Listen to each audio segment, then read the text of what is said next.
A handsome man with dark hair, wearing a royal uniform, holds her hand and proposes marriage with a sure smile. The scene changes to a past life where a woman in business clothes died from working too much. Reborn, she finds she is now a bride with white hair in a beautiful dress, completely shocked by her new life. Standing at the altar, she is panicking inside, wondering why all the people are dressed in medieval clothing. Her confusion grows when the priest calls her a name she does not know. Fiancé. She understands that she is trapped inside a romance fantasy book called The Dragon and Rose Legend. The novel's main story is about Salem, a royal who is the human form of a dragon. The book's plot follows Saint Irene's love story, while the fiancé is just a minor character meant to be a victim of the villain, Reign Supreme. A flashback shows the fiancé's birth to her father, Baron Rembrandt, and a maid as an illegitimate child. The fiancé's mother, a maid, was cruelly tortured until she died by the Baron's jealous legal wife. The young fiancée was tormented and had a drug poured on her, which turned her beautiful hair a strange white. The legal wife's abuse continued without stopping, but the fiancé was kept alive for a very specific purpose. The cruel legal wife smiles, showing she kept the fiancé alive only because she was still useful to her. The fiancé's purpose is revealed to be a political marriage that was arranged to protect the Rembrandt family's future. Her husband-to-be is Count Ardman, a man with lower status, but who is wealthy and good at diplomacy. The legal wife reveals her actual plan, ordering the fiancé to give her new husband a special kind of liquor. The command is clear: kill Count Ardman. The wife promises protection, saying the fiancé's value depends on it. The plot was carefully planned, with a fake suicide note written beforehand to hide the planned murder. However, the villain, Ramsdell, already knew everything about the Rembrandt family's plot and the fiancé's difficult situation. Ramsdell used that plot to execute the fiancée and her whole family, a memory that scares the reincarnated fiancée as she knows she is living that same destiny. A feeling of cold fear comes over her as the details fit together. She panics, knowing if Count Ardman dies tonight, she will be executed right away, just like in the book. A maid brings her back to reality, sharply reminding her of the low status she has as an illegitimate child. The fiancée tries to say no, but the maid insists she has no right to refuse, as she must fulfill her duty. The maid leaves to tell the count, scornfully telling the fiancée she should pray. Her wedding night finishes quickly. A sharp breath escapes her when the door closes, leaving her all alone to face her horrible destiny. Knowing how the story is supposed to happen, she decides to survive by getting the count drunk with other wine and then running away. Her plan appears to be working because Count Ardman is already happily red-faced from all the drinking. Feeling disturbed inside, the fiancée forces a smile, thinking his actions are a joke while she continues to pour wine. The count loves the wine and asks for another glass, while the fiancée pretends to be pleased, telling him to drink slowly. She attempts to stop him from drinking so quickly, but it is too late. He chokes with a sudden, pained sound. She stares in shocked disbelief when her plan takes a surprising and truly horrifying turn. The count lets out one final gasp and falls to the floor as the fiancée cries out his name in pure terror. Staring at his dead body, she wonders how he could possibly be dead.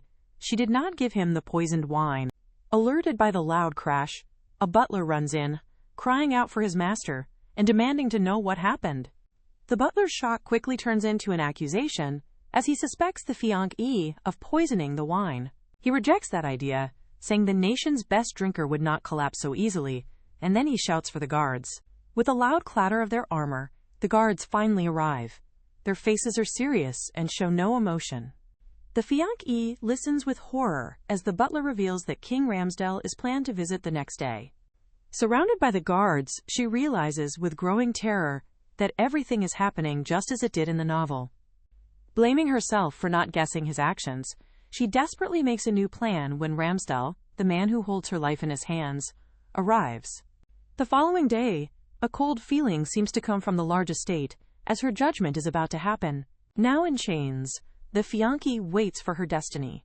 With a quiet and sad acceptance of her situation, she looks up and sees the man from her worst nightmares, the evil tyrant Ramsdell, sitting in front of her. The fiancée remembers his history from the novel. Ramsdell, uncle to the hero Salem, killed his own brother to take the throne and became a cruel tyrant. As the main villain of the story, his powerful presence makes her blush even though she is afraid. She thinks he is handsome for a tyrant. Even with her chains, she looks him directly in the eye and declares she is innocent, saying she did not kill the Earl. Amused by her words, Ramsdell leans forward, challenging her to explain how she could possibly not be guilty of the crime. In a desperate attempt to save her life, she offers him a deal. If he spares her, she will give him what he desires. Her brave offer surprises him, and he asks with new interest what she could possibly give him. She tells Ramsdell she can give him the one thing that he has been looking for all of these years. In her chains, the fiancée looks up with desperate hope, betting her own survival on this single claim. Ramsdell's interest is sparked, and he smirks with calculating amusement at her very bold offer. The fiancée watches him nervously, a single drop of sweat showing her fear underneath her determined expression. The history of the kingdom, ruled by Ramsdell's family, started 500 years ago. A long time ago, the land was attacked by a fierce dragon, and all the people lived in constant fear. A maiden explained that the dragon's great anger came from the fact that it had never known healing. With her gentle power, the maiden taught the dragon the meaning of healing, which calmed its monstrous heart. Although the dragon's family line gained a human form, it also came with a curse, a dragon's disease that drove royals into destructive rages that were manageable at first. But as time passed, the attacks became worse until the sick person could no longer control their violent impulses. Once the disease got to its final stage, the victims were then killed to stop their destructive rampage. Back in the present time, the fiancée remembers that the novel never gave more details on this dark history. She realizes her best strategy is that the tyrant Ramsdell must be very desperate to find a cure for this disease. Ramsdell scoffs at her, dismissing her claim as the desperate nonsense of a woman who is trying to escape death. She thinks to herself that, just as she expected, it will not be easy to win his trust. Preparing herself for a challenge, she clutches her hands tightly, getting ready to argue her case against all odds. The court nobles whisper in shock, surprised that the supposedly unintelligent girl defies Ramsdell again and again, with one asking if she has clairvoyance. She then boldly claims to have predicted these events and challenges him to test her special knowledge. She bets her life on it, suggesting that he should believe her if she knows a secret only he would know. Ramsdell listens closely, his expression hard to read as he thinks about her very daring challenge. The fiancée knows this is a very big risk, praying that his question is something she read about in the novel. With a mean-looking grin, Ramsdell asks his test question, "Who was the last person that I stabbed to death?" She begins to answer him, remembering the last battle, before an important detail suddenly becomes very clear to her. She realizes the words "stabbed to death" are a specific detail that only the royal family would know about. With a breath of realization, she correctly names his older brother Arya Summer, who died from the dragon's disease. She confirms to herself that the novel clearly said Ramsdell had to stab his brother, who had gone berserk. A feeling of panic hits her as she worries she was wrong and will be stabbed as a punishment. Seeing Ramsdell draw his sword, she closes her eyes in despair, believing that this is the end for her. With a quiet click, he puts his sword away, admitting to her that she was actually correct. Feeling relieved, the fiancée thinks her next step should be to tell him when the Maiden of Healing is going to appear. Ramsdell suddenly takes her hand with a brilliant smile and makes a surprising counteroffer. "How about becoming my wife?" Shocked, she realizes that she has just exchanged her execution for an immediate remarriage to the king. Ramsdell internally reveals his real reason. He wants to pass her supposed clairvoyant bloodline onto the royal family. The fiancée looks at him, understanding with a bad feeling that he still does not completely trust her. She holds her head in disbelief, wondering to herself how this fantasy world can be so completely crazy. She complains that even in this world, a sudden remarriage for a widow is not socially accepted. When an aide objects, Ramsdell silences him with a sharp command, and the man quickly apologizes for speaking. She understands he is forcing the marriage to happen by ignoring all the opposition from his court. His controlling smirk confirms it.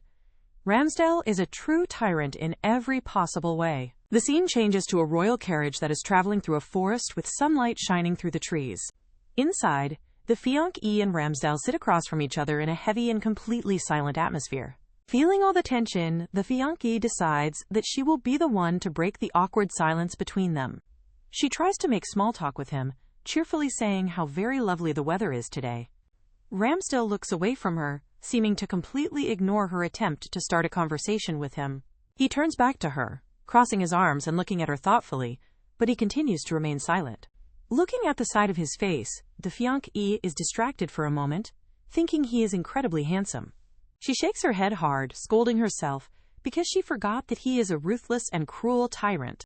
A flashback shows Ramsdell standing with a bloody sword after he cruelly killed all of his enemies. She remembers he's a man who kills anyone, and that he will get rid of her if she is no longer useful. Feeling determined, she decides she cannot continue this dangerous situation, and must find a different way to survive. Ramsdell rests his head on his hand, with a small, knowing smile on his face as he continues to watch her. Caught staring, the fiancé flinches when he asks her if there is something on his face. He thinks to himself that although he expected a boring journey, she is making it anything but dull. She puffs out her cheeks and fumes inside, thinking he is a terrible man for finding her expression funny. An aide reports their journey has been stopped because landslides from recent bad weather have covered the road ahead. With no other choice available, Ramsdell gives the order for them to set up a camp for the night. The fiancée panics at the idea of sleeping outside, where she would be completely exposed to the elements. Ramsdell tells her a tent is going to be prepared and tells her to wait outside until food is served. Surprised by his sudden thoughtfulness, she thanks him for his kindness and wonders if she misjudged him. Her thoughts become sad as she thinks about her bad reputation as a recently widowed, illegitimate child. She touches her strange white hair, deciding that her unusual appearance only makes her current situation much worse. Later on, she falls asleep inside a tent, and she seems to be at peace for just a moment. A bloody vision flashes in her mind as she worries that marrying the hated tyrant will only put her in more danger. She is startled awake when Ramsdell pulls back the tent flap and asks her if she is asleep. She quickly denies being asleep, her heart beating fast, as she assumes he is checking to see if she escaped. Seeing a chance to talk, she sits up and tells him there is something that she needs to discuss with him. Ramsdell stands over her with a smirk on his face, asking her what she wants to talk about. She nervously asks about his marriage proposal, insisting that a person like her is not fit to be his wife. She makes a counteroffer, suggesting she serve as a servant in his castle until the Maiden of Healing finally appears. His expression becomes cold, as he asks when she got the status to give him her opinions, and his stare silences her.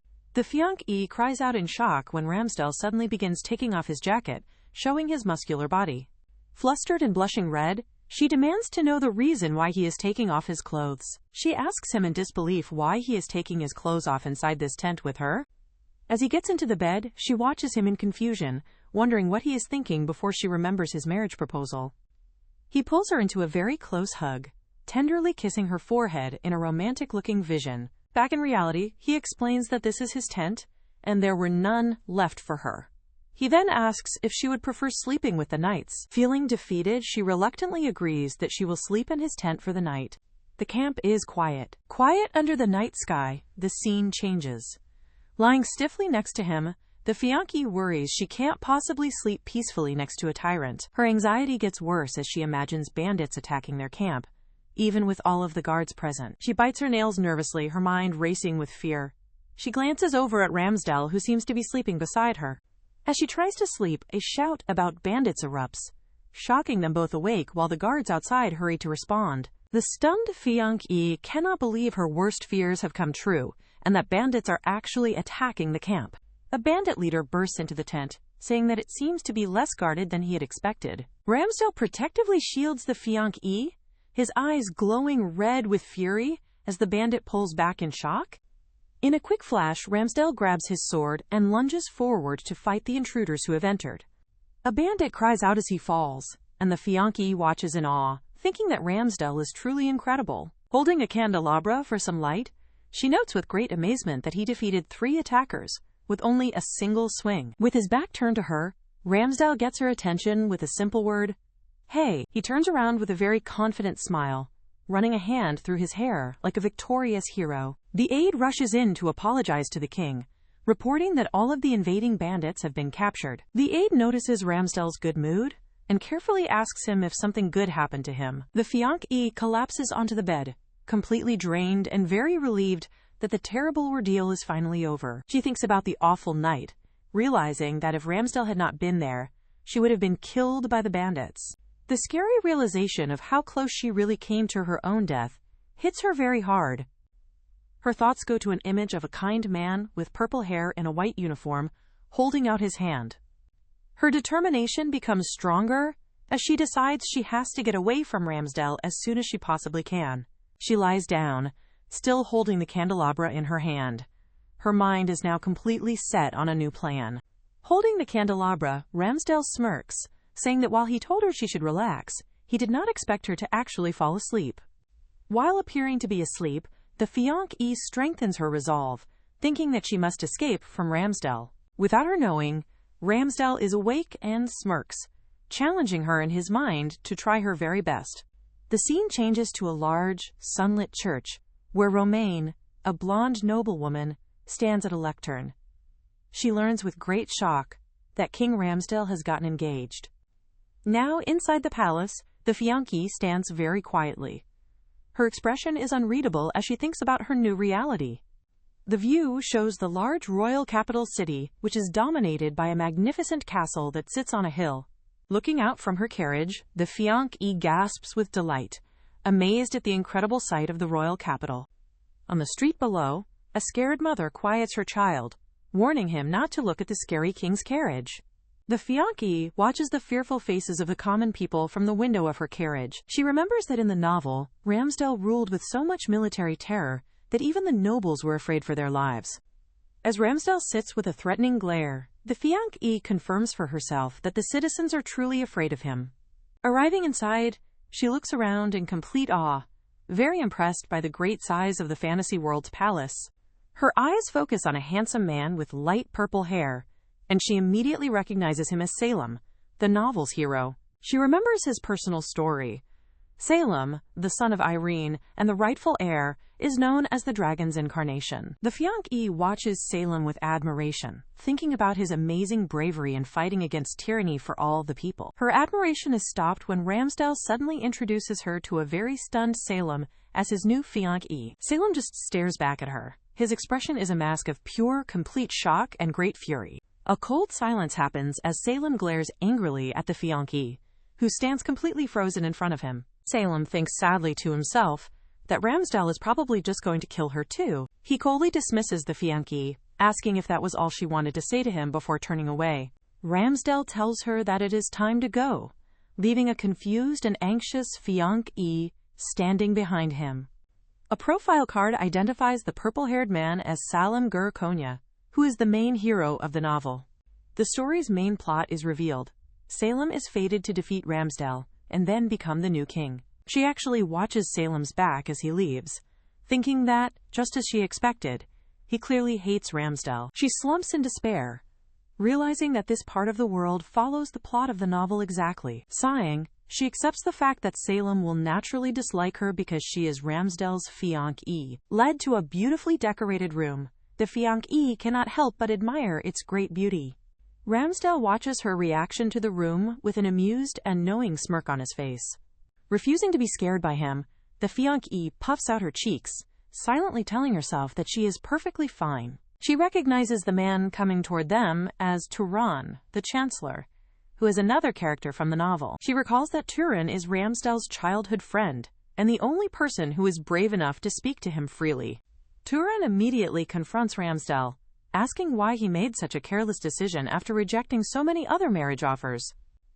As the Chancellor calls the remarriage crazy, the fiancée silently cheers for him, hoping he will talk Ramsdell out of it. Tyrant kindly turns to the fiancée, telling her to find him or the head maid for help, and she quietly agrees. Tyrant continues to show his concern, while Ramsdell stands nearby with his arms crossed, not seeming to care. Ramsdell stops the conversation, saying that he wants to speak with the fiancée alone. He turns to face her directly, which causes her to startle and show a very worried look on her face. Her heart is pounding hard, as she nervously wonders if she somehow did something that made him angry. She swallows hard, her wide eyes full of fear and worry as he begins to approach her. She gulps one more time, her anxiety growing as she has to face him all alone. Ramsdell pins her against the wall and gets straight to the point, asking, "You're clairvoyant. Can you see where the Maiden of Healing is?"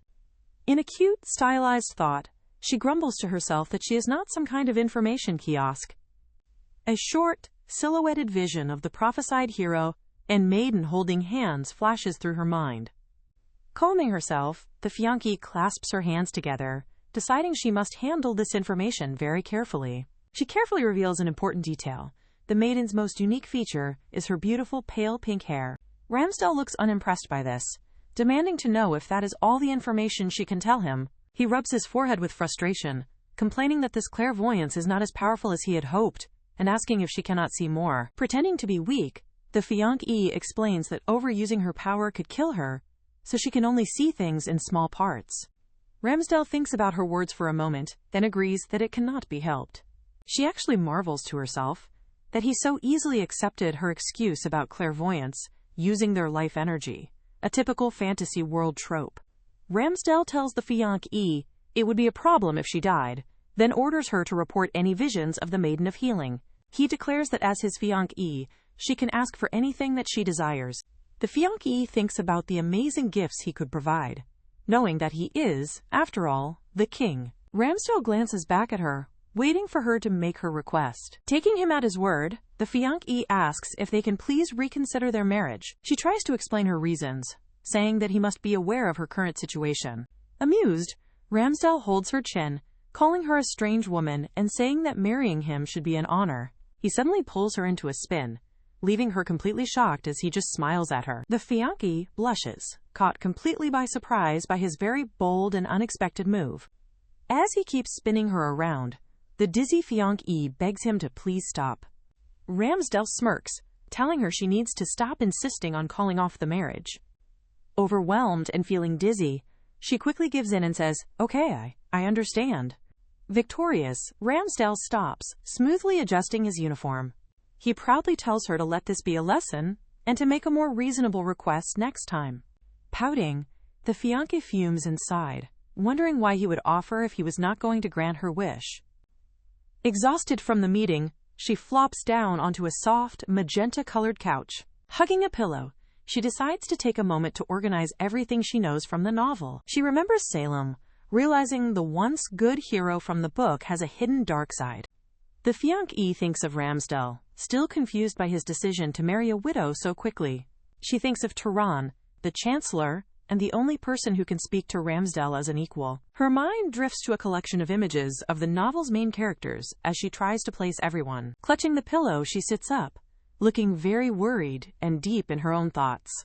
A vision of a bloody sword flashes in her mind when she remembers lying about clairvoyance to survive. She worries that by interrupting the story, the main plot that she knows might change completely. The fiancée recalls the novel's original heroine, the Maiden of Healing, who is meant to save Salem. Feeling determined, she brushes her hair in the mirror, getting ready for what is going to happen next. Her attention is caught by a large suitcase that has been placed on her bed.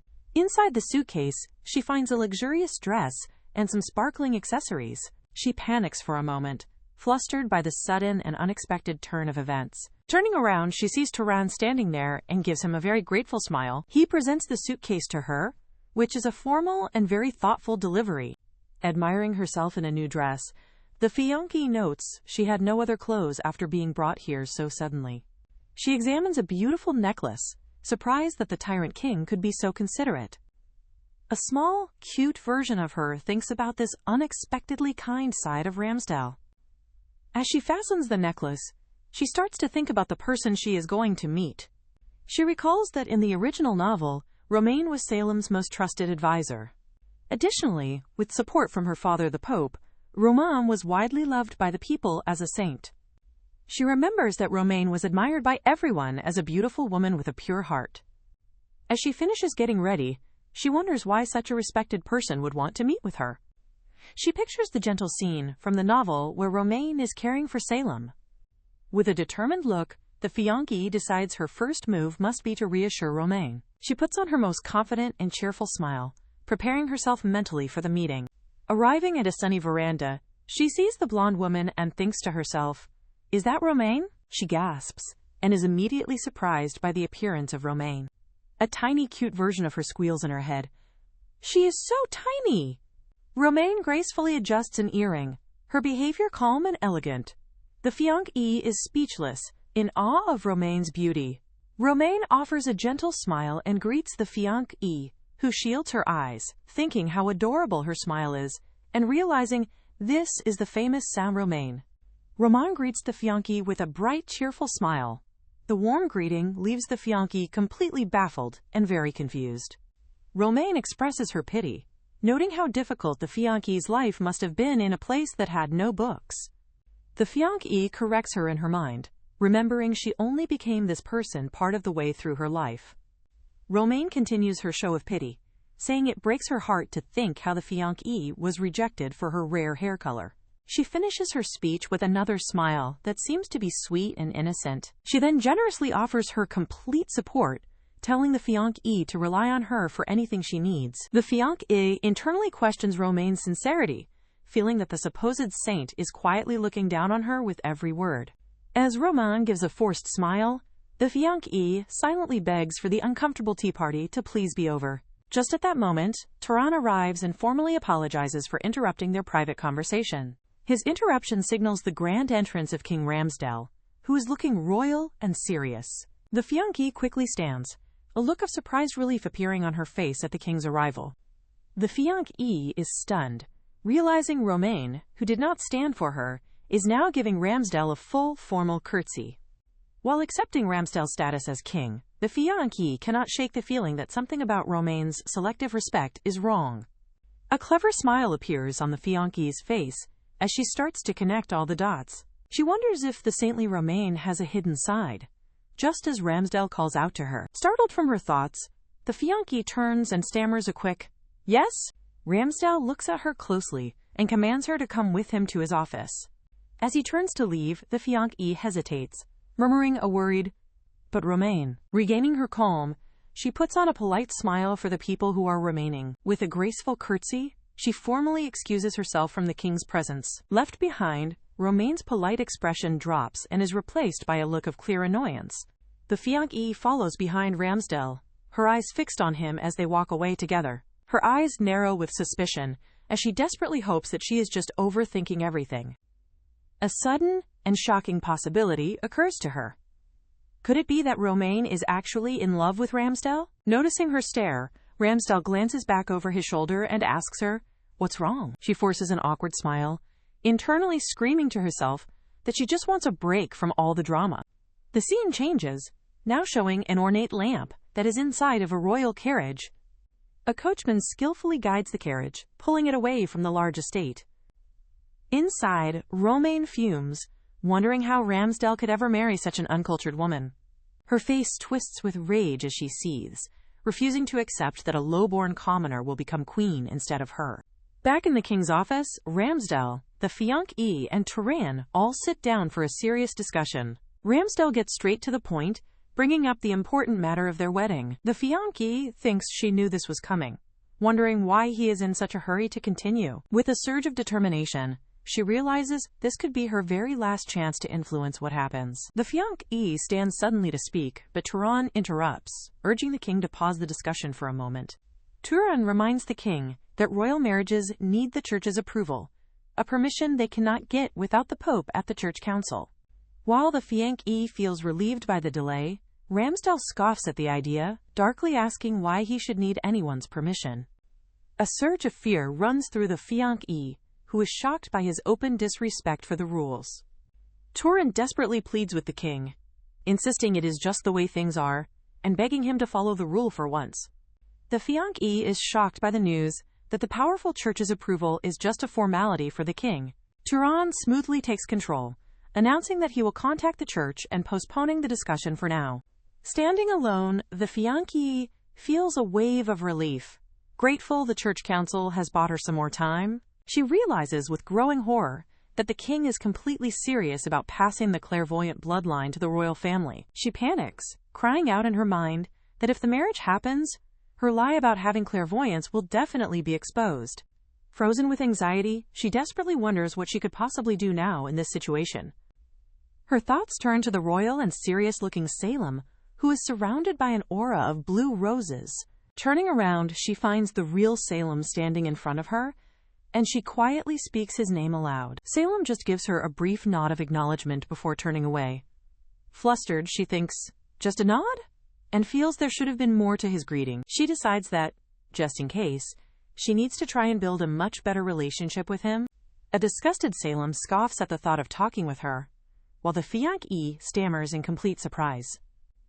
He coldly dismisses her from his presence, muttering the words, "Spare me." Looking down on her, he internally scorns her for her low birth, ugly appearance, and shamelessness in marrying the king. He smirks at the disgusting thought of someone like her becoming the queen, leaving the fiancé completely speechless. Hurt by his insults, she remembers that even in the novel, Salem was cruel to Ramsdell's fiancée.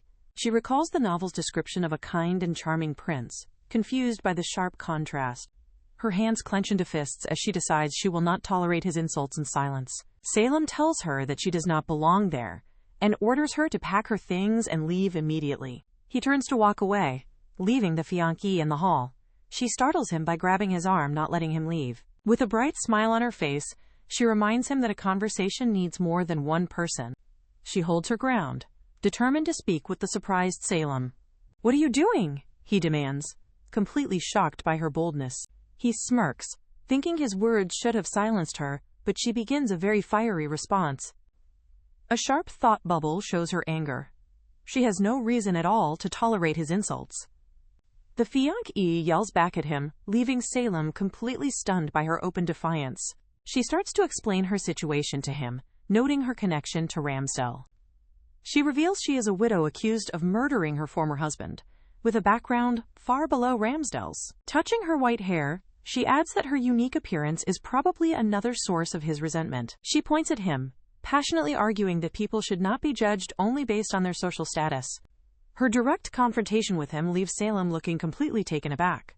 She lectures him that as a representative of the people, he has a duty to be more careful with his words. Overwhelmed by her long speech, Salem covers his mouth, his face turning red with embarrassment.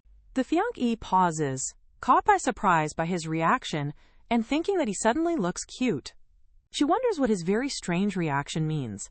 A new possibility is starting to dawn on her. Horrified, she covers her own mouth with her hand, realizing she may have gone too far. He suddenly turns away as she just looks on in her complete confusion. She watches in total disbelief as he just walks away without saying another word.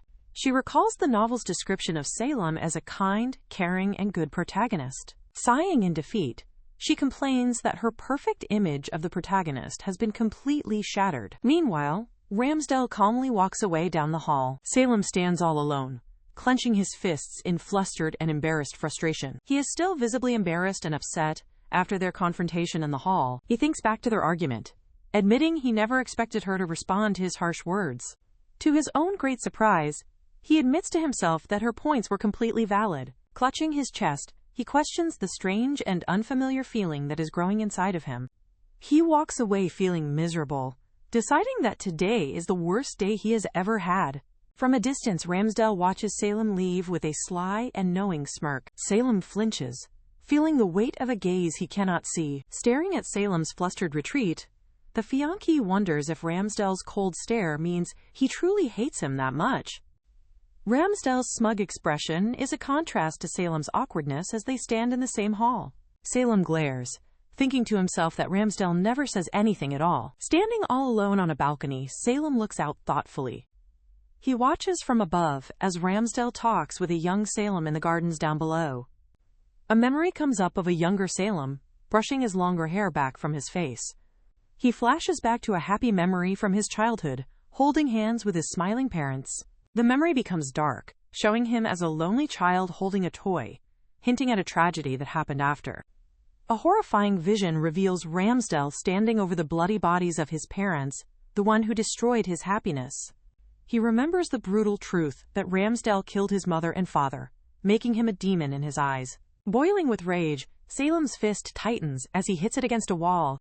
He snarls with fury, vowing to himself that he is going to kill Ramsdell with his own hands. The scene changes. The fiancée arrives at another part of the castle. Entering a room in the castle, she shyly announces she is there, wondering why she was called so suddenly. Lying on her bed, the fiancée thinks about the last few peaceful days, relieved that Ramsdell's duties have kept him from pushing the marriage. And yet her peace is interrupted when she peeks into a room where Ramsdell is meeting with a blonde-haired woman. Ramsdell sits with his arms crossed, listening to the woman with a very stern expression. She internally scoffs, realizing the woman only acts polite in front of Ramsdell and thinking she is not very clever. The fiancé nervously offers a formal greeting to the woman, addressing her as Romain. Ramsdell acknowledges her, saying that the church has a proposal it wants to make before the council. The fiancé learns that this man is the Pope, the father of Saint Romain, and a highly respected person. He is known for being a compassionate man who treats every person with kindness regardless of their status. Romain begins to speak, explaining that a bad sign appeared regarding the king's marriage. She tells the story of how a holy statue began to cry tears of blood during a ritual, letting them draw their own conclusions. Ramsdell listens to her story, and his expression is completely unreadable. Romain relays the church's final judgment. A widow marrying the king is a betrayal, and the fiancé's strange hair color makes her unworthy of a divine blessing. Smiling sweetly, Romain concludes that the Pope and the Church decided it is too difficult to proceed with the council. The fiancée realizes Romain is here to formally reject her, but she also senses there is a hidden motive. With a sharp noise, Ramsdell suddenly stands up from his chair, simply saying that he understands. As Romain smugly begins to confirm his understanding, a sword suddenly flashes before her eyes, stopping her mid-sentence in terror. The shiny blade of the sword is resting just inches away from her chest. A terrified Romain stammers Ramsdell's title as he holds his sword to her throat. Ramsdell scoffs, thinking this was a waste of his time, while a panicked fiancé looks on in horror. He smirks, thinking the royal family vows to know God, and the church has always just been a nuisance. The fiancée panics, completely unsure of what to do in this very terrifying situation. She thinks that although Romain was infuriating, threatening her life with a sword is going way too far. Just in time, Tyrant rushes in, begging Ramsdell to lower his sword and warning him not to make an enemy of the church. The fiancé breathes a sigh of relief, thankful that Tyrant arrived to stop him. Ramsdell glares with cold anger, not moved at all by the interruption. A shaken Romain quickly apologizes for her disrespect, admitting that she overstepped her boundaries. Ramsdell darkly declares that sacrifices are needed for his goals and tells her to give a message to her father. He threatens that if the church does not want to be destroyed, they will hurry and hold the council. Terrified, Romain quickly agrees that she will relay the threatening message to her father. As Romain leaves with a final glare of hatred, the fiancé watches, still processing the shocking confrontation. Ramsdell turns to the fiancé, calmly apologizing for the pointless conversation she had to witness. The fiancée lets out a long and very weary sigh. Walking through the garden, she thinks that the council is now unavoidable and just for show, meaning no one can oppose her marriage to Ramsdell. In desperation, she considers her last option, lying that she had a vision of her marriage bringing disaster to Salem. Her thoughts are interrupted when she notices an unfamiliar area that is deeper in the garden. She walks down a beautiful, sunlit garden path. Startled, she stops, realizing someone else is there. It is Ramsdell, standing all alone with his arms crossed. She sits down beside him on a bench, an awkward silence hanging in the air between them. With puffed-out cheeks, she decides to break the silence and start a conversation. Gathering her courage, the fiancé asks him directly why he is so determined to marry her. She immediately regrets her direct question, realizing he is in a bad mood and would never tell her his true intentions. She looks over at him, confused by his complete lack of a response. Ramsdell clenches his fist tightly, his expression hardening with a very intense emotion. The fiancée sits nervously, her hands held tightly in her lap as she waits for his answer. He leans in close to her, asking a completely unexpected question about Salem, leaving her totally stunned. Ramsdell recalls his past, remembering that his older brother cared for him deeply, despite their age difference. However, their close bond was disapproved of by court officials, who saw them as rivals for the throne. As a child, Ramsdell was not interested in politics, and simply wanted to live his life peacefully. He explains a cruel royal tradition of keeping emotional distance between parents and children to avoid attachment. The only real hope for the royal family's terrible curse is the legendary Maiden of Healing. This savior is a very rare person, appearing only once every few hundred years. Instead of holding on to that small hope, royals would choose death to pass the kingdom to the next generation. In a shocking memory, His blood-covered brother asks who Ramsdell is, while a younger Ramsdell stares in horror at the blood. He remembers the tragedy when their father's disease got worse. His brother killed him and took the throne. Ramsdell remembers trying to calm the public, determined to stop fear and chaos from spreading. He had told his brother that they would hold a grand funeral as a final act of respect for their father. His brother had simply agreed with the plan. His brother's own disease symptoms appeared to be mild, and he believed he had decades left to be king. The memory changes to a newborn, Salem, making soft sounds peacefully in his crib. Ramsdell remembers looking down at the baby, a silent and uncertain observer. A tender moment is remembered as his hand reaches out to the baby's tiny hand. The baby Salem giggles happily, holding his finger with a small hand. The connection startles Ramsdell, and a new feeling starts to dawn in his eyes.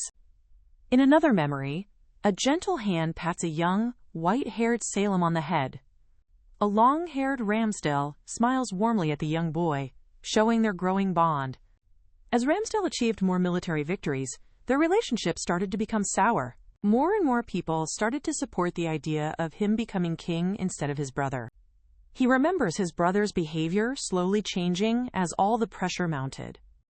Ramsdell recalls trying to reassure his brother, insisting he had no desire for the throne. His brother had simply smiled, saying that Ramsdell would make a stronger king. Feeling distressed, Ramsdell had begged his brother not to joke about such things. He watches his brother walk away, believing he was just having trouble with the political stress. The narration becomes dark as he remembers the day that everything changed forever. He remembers hearing a sudden and alarming sound that made him turn back around in confusion. Peeking around a doorway, he calls out to his brother in concern. He remembers the horrifying sight of his brother in a rage, attacking his own wife.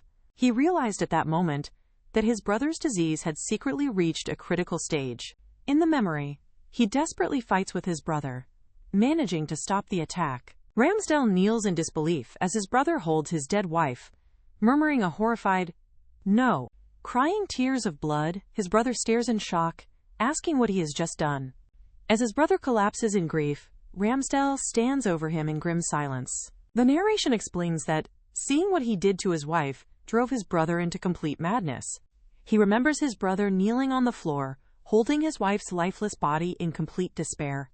In that state of madness, his brother then made one final and desperate request. He begged Ramsdell to kill him, terrified he would harm young Salem next in his frenzy. With a horrified look, Ramsdell listens to his brother's final plea. "Kill me." He remembers the exact moment that he was forced to kill his own brother. With his dying breath, his brother thanked him and begged him to take care of Salem. Standing over the two dead bodies with a bloodied sword, Ramsdell understood the terrible burden he now carried. Back in the present, Ramsdell concludes that if Salem hates him, it will be easier for Salem to one day kill him. He looks at the fiancé, thinking that finding a cure for the dragon's disease would free Salem from ever facing this burden. This is the reason why he decides he must find the Maiden of Healing as soon as possible. The fiancé stares back at him, stunned by the tragic reason behind all of his actions. She clenches her fists, angrily telling him that he should have just explained, as she would have helped anyway. Ramsdell simply smiles and rejects her offer without giving it a second thought. Ramsdell explains that he could not possibly trust someone that he just met.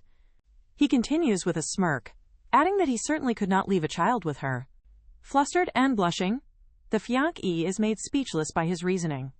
She reluctantly agrees that he has a point. Ramsdell continues to speak to her, his expression softening just a little bit. The fiancé looks back at him, completely confused by his words. He teases her, asking if she would grab a candlestick again to defend herself, causing her to stammer. Smiling, Ramsdell admits that it is rare to see someone who actually fights for themselves. He turns away, noticing the setting sun, and telling her it is time to head back inside.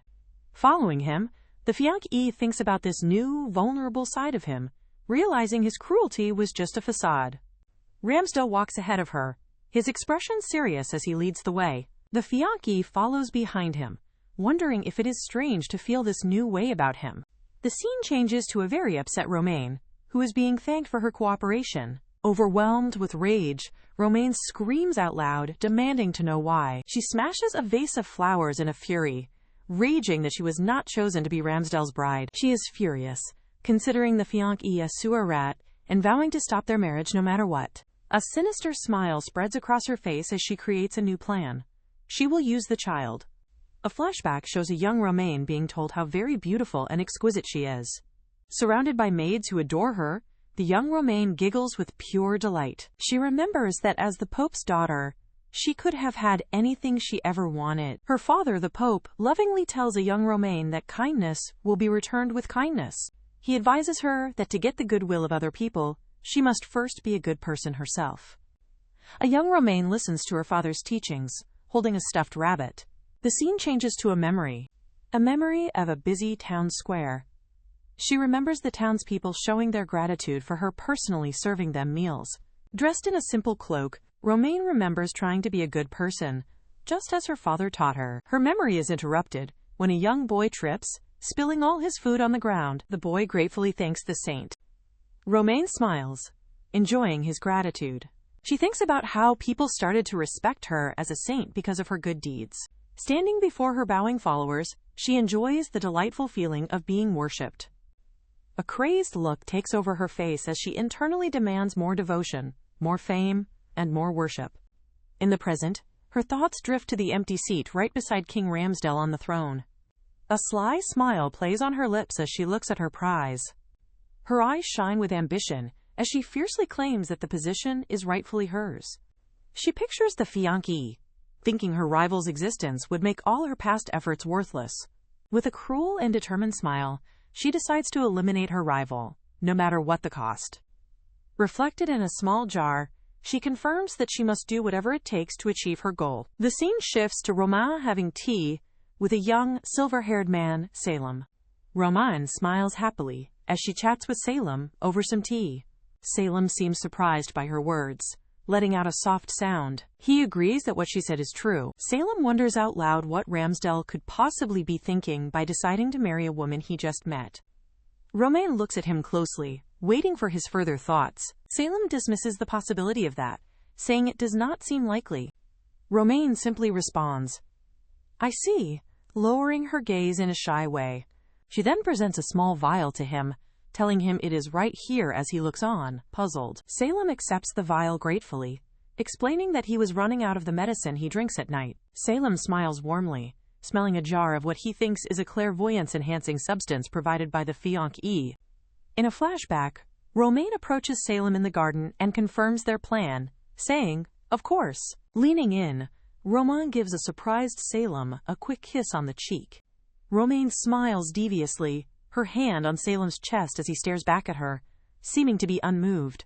Salem offers a small, knowing smile in response to Romaine's advances. With her plan now in motion, Romaine walks away with a triumphant and cheerful smile. Salem is left standing alone in the garden, holding the jar Romaine gave him. Peeking around a corner, the fiancée looks surprised, wondering if she just saw Salem and Romaine together. The fiancée. She approaches Salem, asking if he was just with Lady Romaine. She reaches for him, but he turns his back on her and walks away without saying a word. The fiancée stands with a strained smile, internally questioning if he is ignoring her because of their status difference. Still walking away from her, Salem gives her a cold and dismissive goodbye. He rudely excuses himself and continues to walk up the stairs, leaving her standing behind. The fiancée recalls an image from the novel of a charming Salem holding a large bouquet of flowers. She remembers a crucial plot point. Ramsdell killed Salem's father, which is the root of Salem's hatred for him. The fiancée realizes that while Ramsdell cares for Salem, their relationship is broken by terrible communication. Sighing in frustration, the fiancée looks completely dejected by the complicated situation. He leans in close to her, intimidating her as she panics and shouts, "No!" Waving her hands frantically, the fiancée quickly insisted that it was nothing at all. Ramsdell decides to let the matter drop, but informs her they have something important to discuss. The fiancée looked up, confused and caught off guard by his sudden change in attitude. Ramsdell gives her a small, knowing smile as he looks down upon her. On the day of the church council, the fiancée, in a new lavender gown, marveled at the grand church beside Ramsdell. The scene shows the magnificent, sun-drenched altar and the Pope's throne at the front of the church. Seated in the pews, the fiancée and Ramsdell waited for the meeting to begin. A man with white hair, the Pope, arrives with a pleasant smile, dressed in his formal robes. Standing before the gathered nobles, the Pope prepared to open the council meeting. The Pope formally begins the meeting to discuss the marriage of King Ramsdell. Romaine abruptly stands and raises her hand, and the Pope then acknowledges her by name. She states that, while they understand the situation, she believes it will be difficult to approve the marriage. Holding up a white cloth, Romaine requests that the council look at what she brought with her. She reveals a statue of a praying woman crying bloody tears, leaving everyone, including the fiancé, in shock.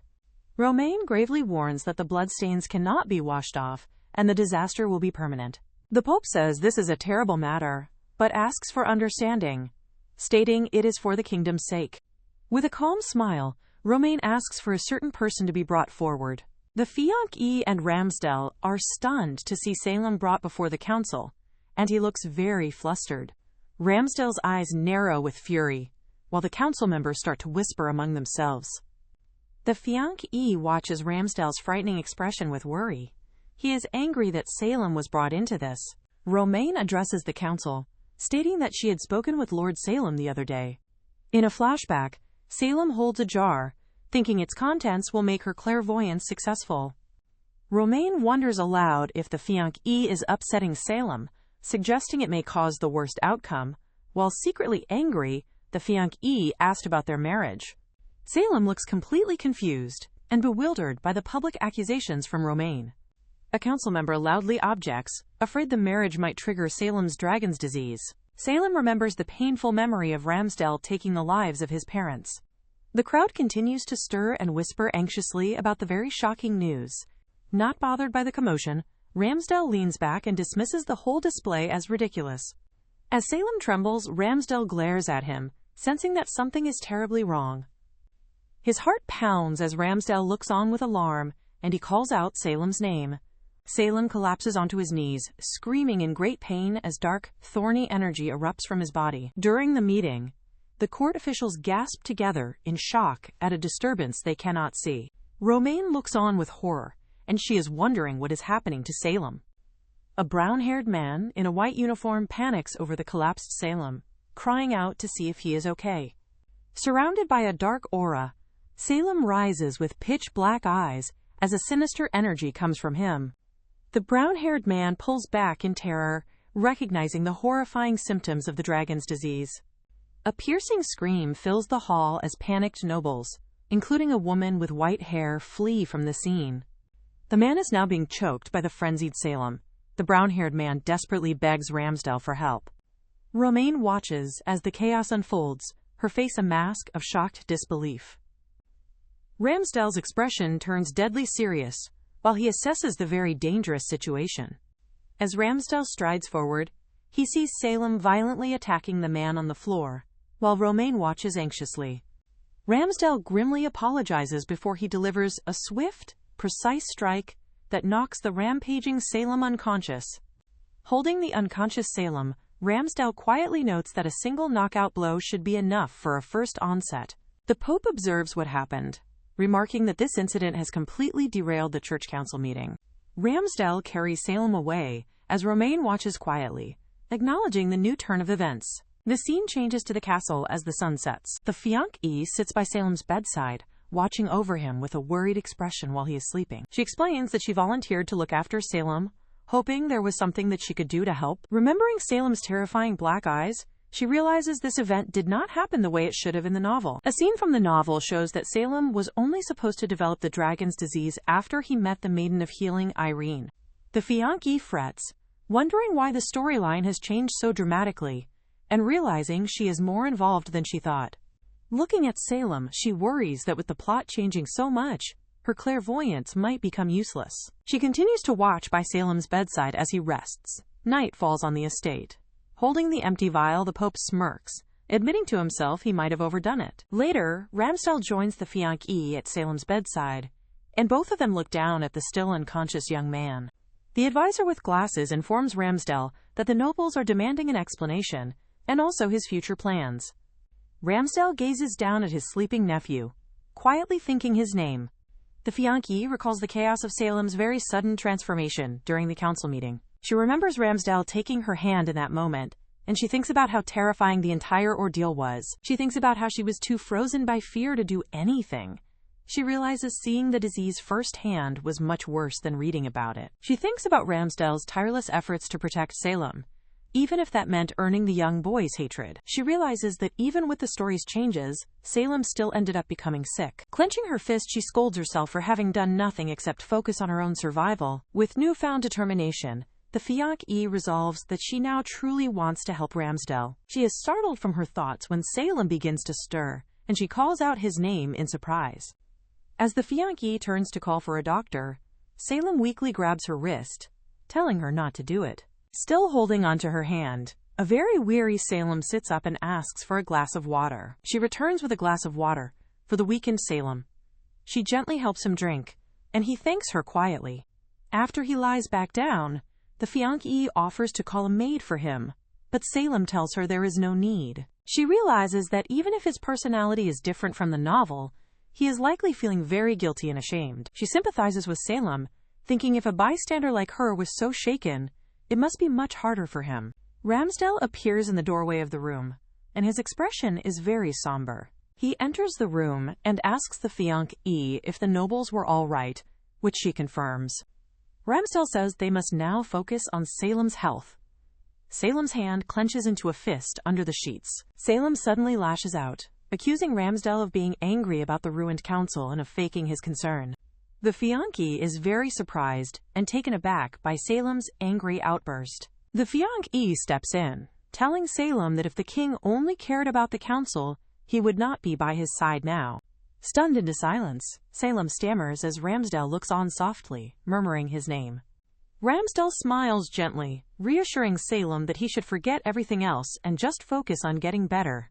Later, Salem sits up in his bed with his eyes shaded and weakly states, "I got it." In the bedroom, Ramsdell instructs the Fiancée to keep an eye on Salem's condition, and she replies, "Understood." The Fiancée smiles faintly, admitting to herself that she is perhaps a little happy about the wedding's delay. With his duty done for now, Ramsdell walks with resolution down the Grand Palace hallway.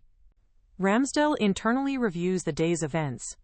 He concludes the timing of Salem's collapse, right after he suspected Romain opposed the marriage, is too perfect of a coincidence. A devious-looking Romain appears in his thoughts, and he wonders if she somehow induced Salem's dragon's disease. He dismisses the idea, concluding that she does not have the resolve, and that Salem's illness this time is a more complex issue. His expression darkens with rage when he considers the possibility of someone intentionally triggering the disease for their own personal benefit. As Turing reports, the church is delaying the council because of repairs. Ramsdell's eyes glow with fury as he contemplates killing them all. The Fiancée, overhearing him, gives a nervous smile, realizing with a chill that he was not joking at all. The narration explains the church used Salem's condition to postpone the meeting, a request Ramsdell had to accept because of its seriousness for the royal family. A flashback reveals a younger, happier Salem in a white uniform, smiling while he gently holds a white rabbit. The perfect memory continues with a smiling Salem running freely, with a small rabbit hopping along beside him.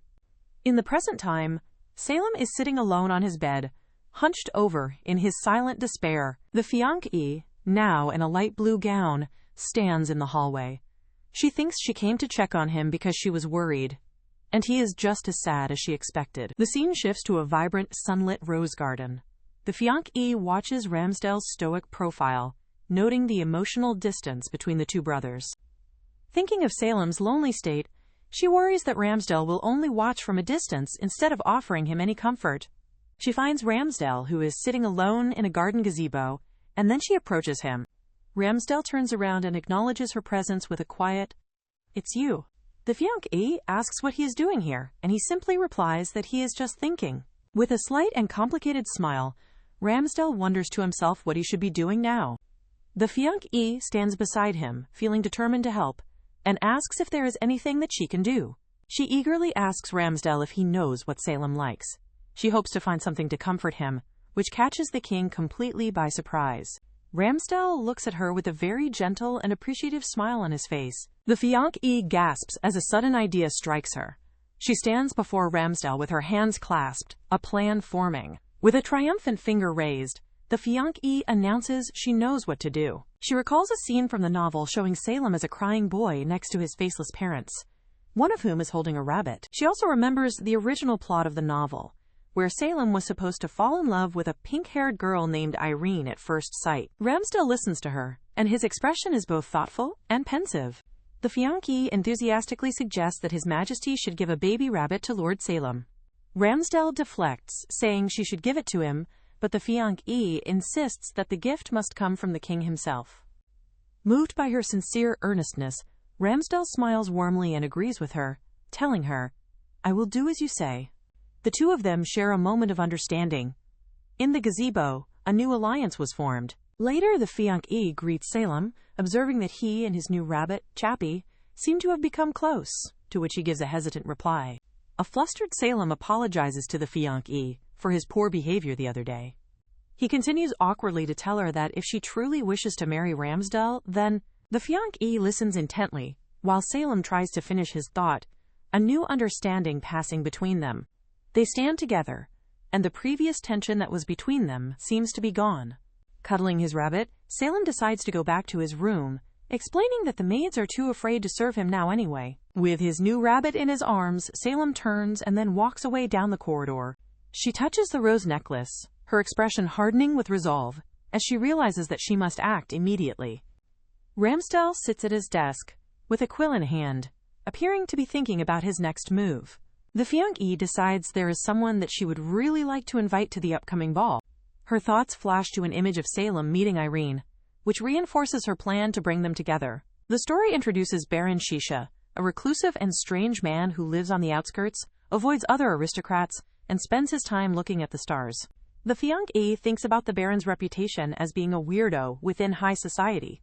Ramsdell looks at her with great disbelief, questioning her strong desire to invite Baron Shisha. The fiancée explains that by combining different kinds of knowledge, she believes that they can figure out a solution. The fiancée cheerfully declares that Baron Shisha's daughter is the Maiden of Healing. Ramsdell considers this idea, noting the Baron might help the clairvoyance, but he has never accepted an invitation before. The fiancée believes that if Salem and Irene meet, the original story will continue, and his dragon's disease will be cured. That night, the fiancée rests in bed, gazing intently at the starry sky outside. The next day, as the scene moves up the palace tower, a maid informs the fiancée that His Majesty wishes to see her. She enters a room and finds Ramsdell, dressed in a formal purple cape with his back turned to her. Ramsdell turns to face the fiancée and then apologizes to her for keeping her waiting. Looking at her lavender dress, Ramsdell very bluntly commands her to take it off now. A shocked fiancée blushes, while the advisor with glasses scolds the king for his very crude language. The advisor with glasses wipes his brow in exasperation, muttering about His Majesty's very difficult personality. A flashback shows a man who looks like Ramsdell escorting a woman in a yellow dress down a staircase. She fumes internally, admitting that even though she knows nobles do not wear dresses twice, it still feels like a big waste. The advisor with glasses, surrounded by smiling maids holding new clothes, cheerfully tells the fiancée it is time to change. The fiancée stares in horror at her reflection, and she is now wearing a dark brown and gold gown. She thinks to herself that while Ramsdell looks very good in dark-colored clothes, a thought bubble reveals that the fiancée does not, because of her white hair. She protests that it does not matter if the dress suits her, but Ramsdell states he just wants something that fits her. Sitting down, Ramsdell admits that he knows nothing about clothes and simply wants something that suits his fiancée. His fiancée and the advisor with glasses gasp in shock as she imagines a small Ramsdell dressed in pastels. Panicking, the fiancée frets that because of her, the king will be stuck wearing a pastel color that does not suit him. The fiancée raises her hand and nervously suggests they should try pastel colors for His Majesty. A design sketch shows a formal male uniform in shades of gray and pink, with a note that highlights the cravat. The fiancée nervously presents a new design to Ramsdell, desperately hoping he will be satisfied with it. Ramsdell looks at the design with a faint smirk and gives his approval, saying, "Yeah, it's nice." The fiancée and Ramsdell sit together, both looking relieved as she thinks that the ordeal is finally over. The advisor with glasses interrupts them angrily, asking if they really think the matter has been settled. Ramsdell looks at the fiancé's dark dress, and he remarks that it would not suit him. The scene shows the frustrated assistants as Ramsdell and the fiancé continue their ongoing discussion. The scene transitions to the outside of a grand church with a golden roof. A blonde woman in a blue dress stands with her hands on a desk, as the narration asks how Salem got the dragon's disease. The blonde woman, Irene, worries that some people might think that it was all her fault. Holding papers, Irene looks up with a very determined expression and says, "Thank you." An image of Salem appears with his eyes a solid glowing black, as he is surrounded by dark, thorny energy. Irene reads a letter which states that an audience with Lord Salem is now forbidden. Reacting with a stunned, "Oh!" she slams the letter down on the table angrily, demanding to know what this means. Her servant apologizes, stating he does not know the royal family's intentions. Irene sighs in great frustration. Irene furiously crushes a cloth in her hand, thinking it is all that woman's fault for making a fool of a saint. A flashback shows Irene as the center of attention in high society, surrounded by many admirers and invitations. With a vicious smirk, Irene makes a vow to use her status as a saint to humiliate her rival. The narration introduces the Gregorian Harvest Festival, a 3-day national event that begins with a ball. The story moves to the first day of the festival, showing the Grand Palace under a bright, sunny sky. In the ballroom, Ramsdell and the fiancée are greeted by an attendee.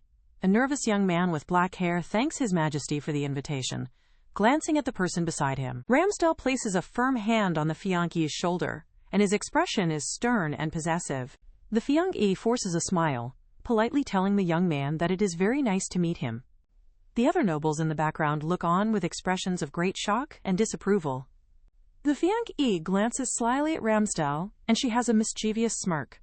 Leaning in very close, Ramsdell whispers something to a blushing fiancée, who thinks she can feel his breath in her ear. Ramsdell pulls back with a knowing look on his face, leaving the fiancée feeling very flustered. Baron Shisha, a dapper man with white hair, makes his entrance as the fiancée notes with surprise that he is alone. Baron Shisha greets the fiancée and Ramsdell with a polite bow, while the fiancée looks on with curiosity. Baron Shisha holds his hat in his hand and offers them a friendly and confident smile. Ramsdell glares with suspicion at the Baron, who looks back with a hint of surprise. The fiancée clasps her hands together and eagerly asks the Baron if his daughter is with him. A flustered Ramsdell wonders about someone who loves nature, as the fiancée asks if she is coming. Baron Shisha explains his daughter saw a wolf, decided to chase after it, and did not come back, so he arrived first. The fiancée and Ramsdell look horrified, as she imagines a screaming Irene being chased by a wolf, asking if it was not the other way around. Ramsdell expresses his concern, asking the Baron if he is not worried that his daughter might have been attacked by wolves. The fiancée touches her chin thoughtfully with a worried expression on her face, as she considers the situation. Ramsdell gets the fiancée's attention, and she looks up at him with a sudden gasp of realization. Ramsdell asks if she is more interested in the girl than in Baron Shisha, causing her to panic internally. As a realization dawns on the fiancée, a concerned Ramsdell asks her what is wrong. The fiancée realizes with shock that there was no dragon's disease in the original novel, and the time between relapses should not be this short.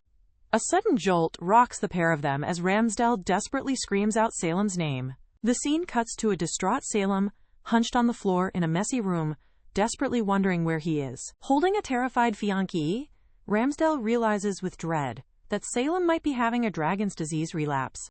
Ramsdell yells for Salem to calm down, but a dark thought confirms he is already gone, showing a catatonic Salem.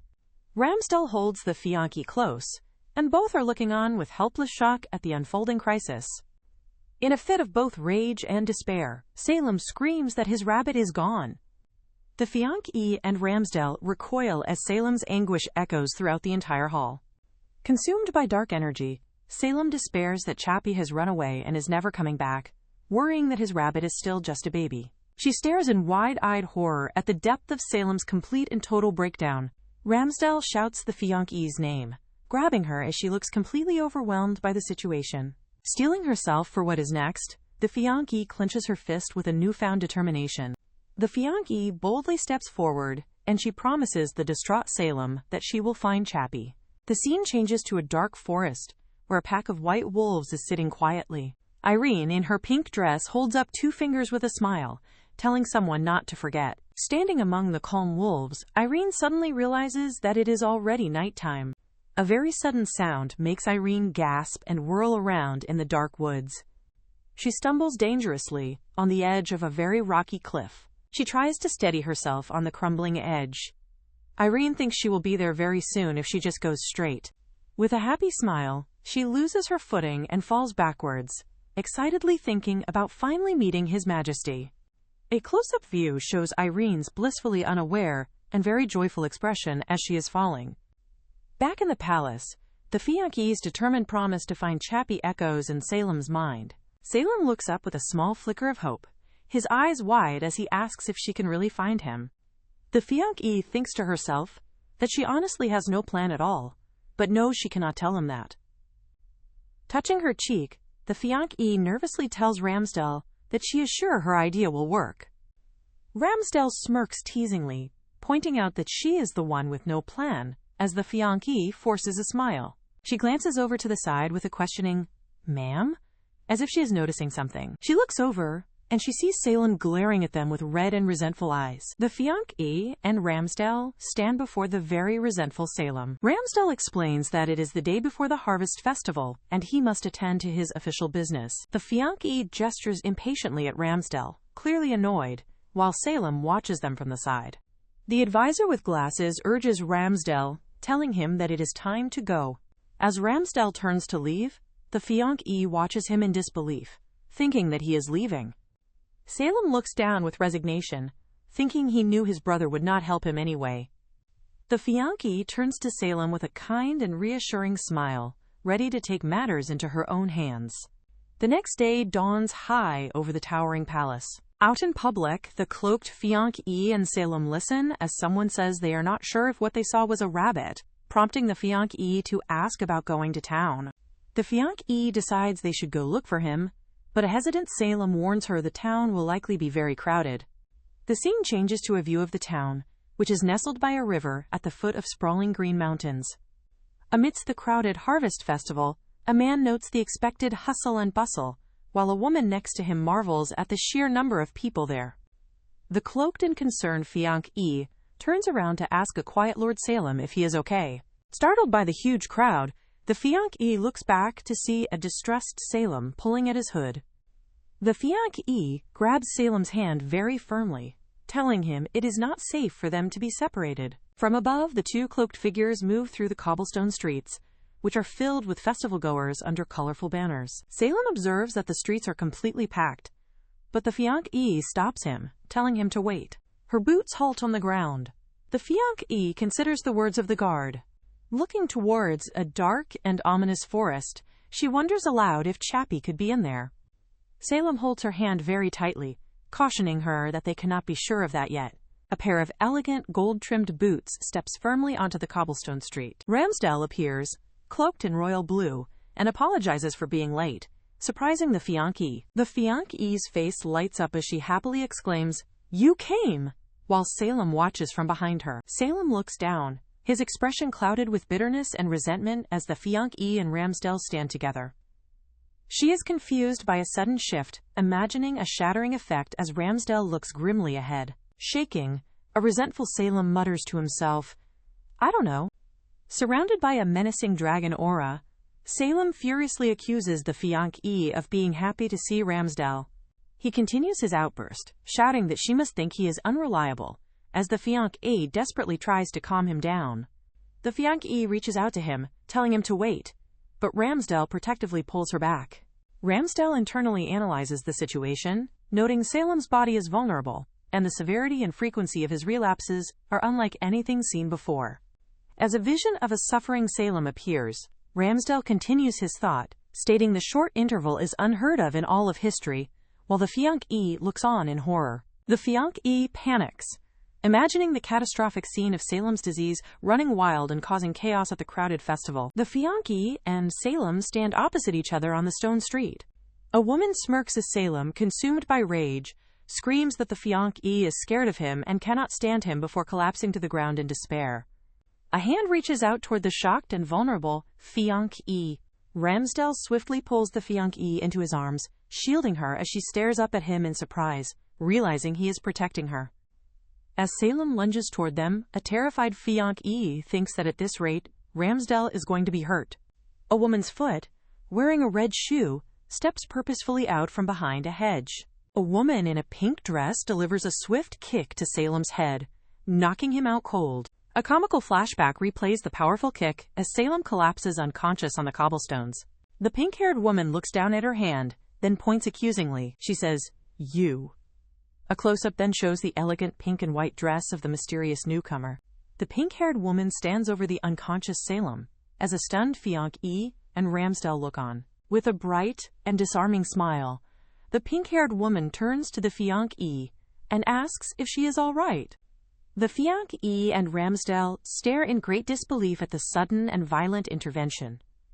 The pink-haired woman points forward with a determined, accusatory expression.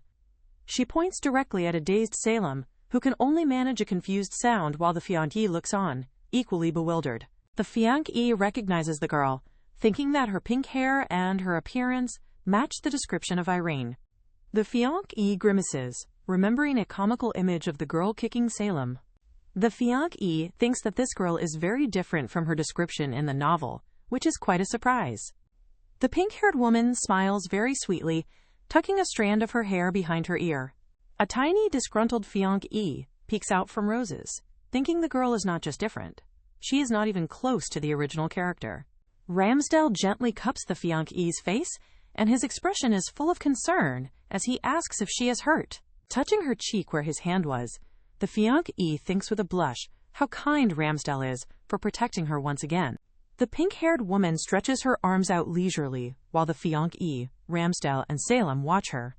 Suddenly, a white rabbit appears in a magical glow, and a very delighted Salem reaches out to it. The pink-haired woman kneels down, asking if the rabbit is his, as Salem tenderly holds his beloved chappie. She cheerfully explains that she saved the bunny after it was chased by a bear, showing a flashback of the terrified rabbit and a roaring bear. The woman is shown fearlessly facing down a massive, snarling bear, leaving the fiancée and Ramsdell to ask in shock, "A bear?" The pink-haired woman beams, explaining to Salem that she brought his rabbit all the way to him. In a hazy memory, a gray-haired man smiles gently at a pink-haired fiancée. The fiancée smiles peacefully, looking lovely in a formal pink dress and an elegant ruby necklace. The memory continues, showing the fiancée and the man sharing a happy moment as he holds a white rabbit. In the present, Ramsdell and Irene watch from a distance, with Irene thinking about how nice the scene is. Ramsdell's gaze sharpens as he notices his fiancée thinking about her pale pink hair. He recalls a past moment when he was looking at Irene while thinking about the prophesied Maiden of Healing. Despite looking at the silver-haired Irene, a description of the maiden having lovely, light pink hair comes to his mind. Watching the pink-haired fiancée, Ramsdell now wonders if she could be the Maiden of Healing. Irene confirms his suspicion with a smile, but she internally notes the fiancée is nothing like the character in the original novel. Ramsdell approaches the unsuspecting fiancée and her companion, sternly demanding to know her name. After his abrupt question, Ramsdell turns around and walks away with a very grim expression. Irene watches him go, monologuing internally that everything is going according to her plan. Ramsdell clenches his fist, thinking that with the Maiden of Healing found, his own marriage will now be cancelled. Irene watches him leave with a look of cool determination on her face.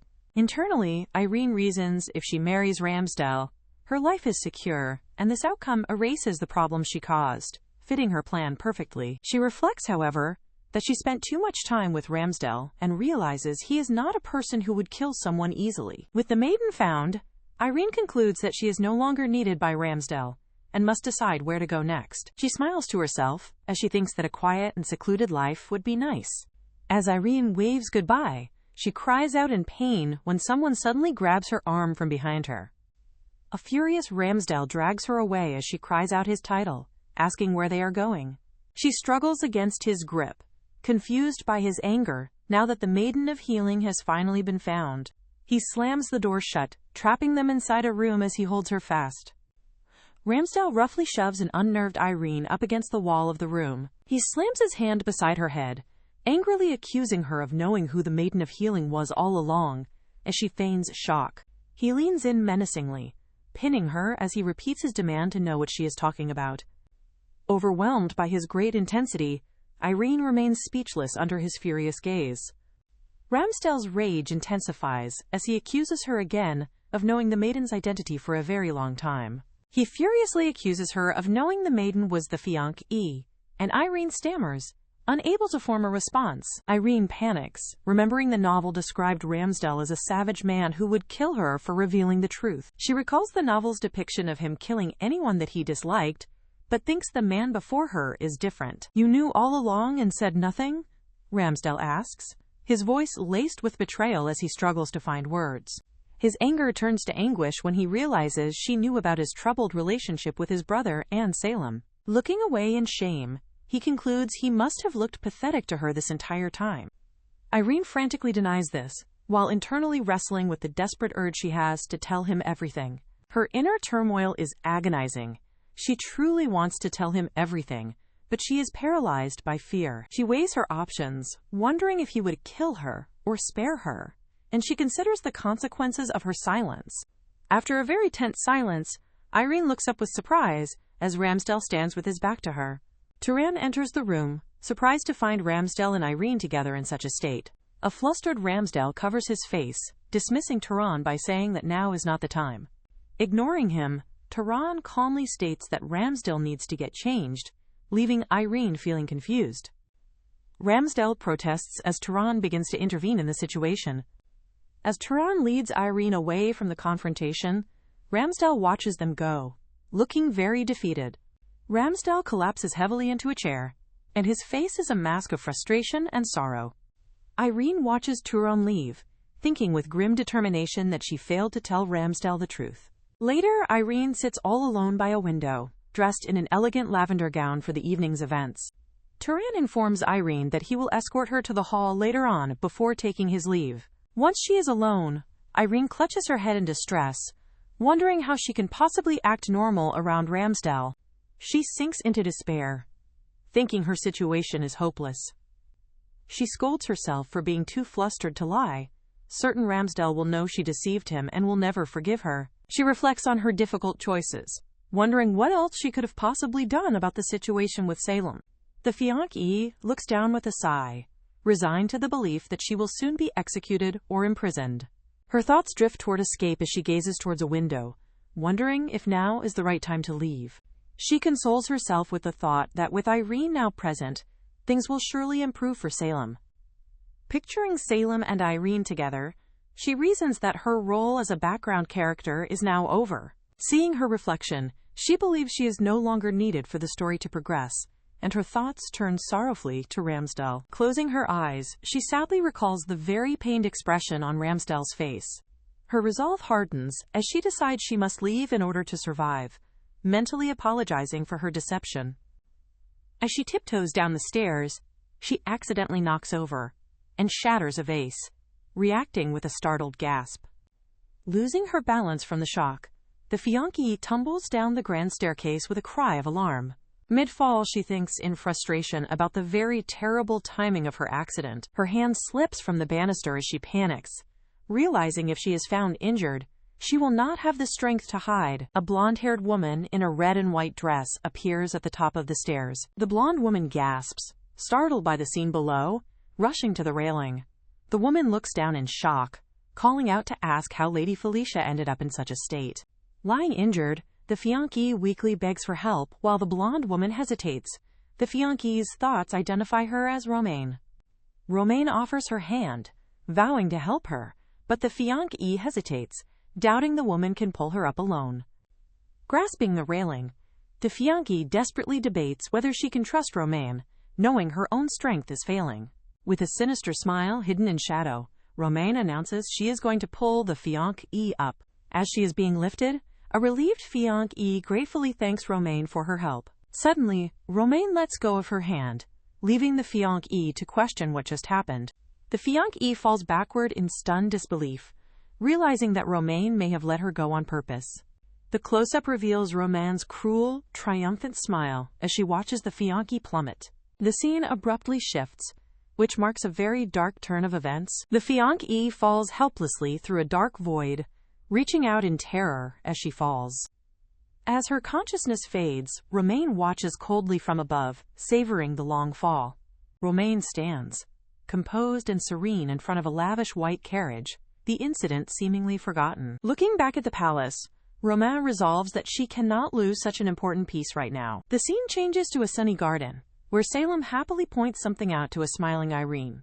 The narrative voice wonders who the woman with Salem is, as Irene beams with great joy. From a listening perspective, two maids gossip, identifying Irene as the Shisha family's daughter, whom the fiancée herself encouraged the emperor to invite. Peeking from behind a pillar, Romain glares with fury, and her thoughts are focused on the fiancée. Imagining Irene with a white-haired man, a narrator finds the entire situation very suspicious. The two maids react with great surprise, agreeing enthusiastically to their lady's unusual request. Romain is shown holding a small, dark jar that is sealed with a blue ribbon. With a gentle smile, Romain reassures someone off-screen that it is fine because they are friends. Romain walks through the courtyard, her two maids following closely behind her. Looking up from below, Romain is now standing before an ornate, closed chest of drawers. Now standing outside of a room, Romain wonders if her intended target is inside. Romain peeks into the room from the doorway, and she calls out for Lady Fiancée. The scene flashes back to the fiancée, who calls out from the bottom of the stairs to a surprised Romain. Looking down from the top of the stairs, Romain feigns her shock, asking the fiancée how she fell. A wicked glint appears in Romain's eyes when she realizes this is the perfect chance for her to act. Romain extends her hand, feigning a stutter as she offers to help the fiancée up. The fiancée looks up from her crumpled position on the floor, appearing very helpless. As the fiancée questions her, Romain internally justifies her actions with the sarcastic thought that she really tried to help. Romain watches the fiancée fall, thinking with great satisfaction that the nuisance is finally gone. As she begins to lose consciousness, the fiancée accepts that she is going to die. In her final moments, the fiancée's hand reaches out toward the silhouette of a man in a formal black robe walking away. A stern Ramsdell appears in the doorway, demanding to know what caused the commotion. A panicked Salem bursts into the room, and he is shouting for his uncle. Salem frantically explains to Ramsdell that the fiancée fell out of her bedroom window. Ramsdell reels back in complete and utter shock at the very horrifying news. As Ramsdell demands to know where she is now, Salem tells him she's in her room. Ramsdell sprints down the long corridor, his face a complete mask of desperation. Guilt grips Ramsdell as he runs, wondering if his earlier accusations might have caused her to fall. Bursting into the room and shouting the fiancée's name, Ramsdell is stunned to see a doctor and Irene already there. The fiancée lies still and unconscious in her bed, and the room is completely silent. Ramsdell stares down at the unresponsive fiancée, calling her name in disbelief as the doctor looks on. Looking distraught, Ramsdell demands to know what is happening and how the fiancée is doing. The fiancée groans and then covers her mouth, showing the first sign of waking up. The full scene reveals Ramsdell, the doctor, Irene, and Salem gathered anxiously around the fiancée's bed. Ramsdell pinches the bridge of his nose, feeling overwhelmed with both stress and worry. Looking down with remorse, Irene claims that it is all her fault that this happened. A flashback shows Irene and Salem looking up in horror as the fiancée plummets from the tower, with Irene screaming her name. In the flashback, Irene sprints desperately toward the spot where the fiancée is about to land. A close-up shows Irene's red heels pounding against the cobblestones as she runs. With a heroic leap, Irene catches the fiancée just before she hits the ground. As Irene struggles to secure her grip in midair, she thinks that she might not make it. Irene lands safely on the ground, holding a stunned but unharmed fiancée in her arms.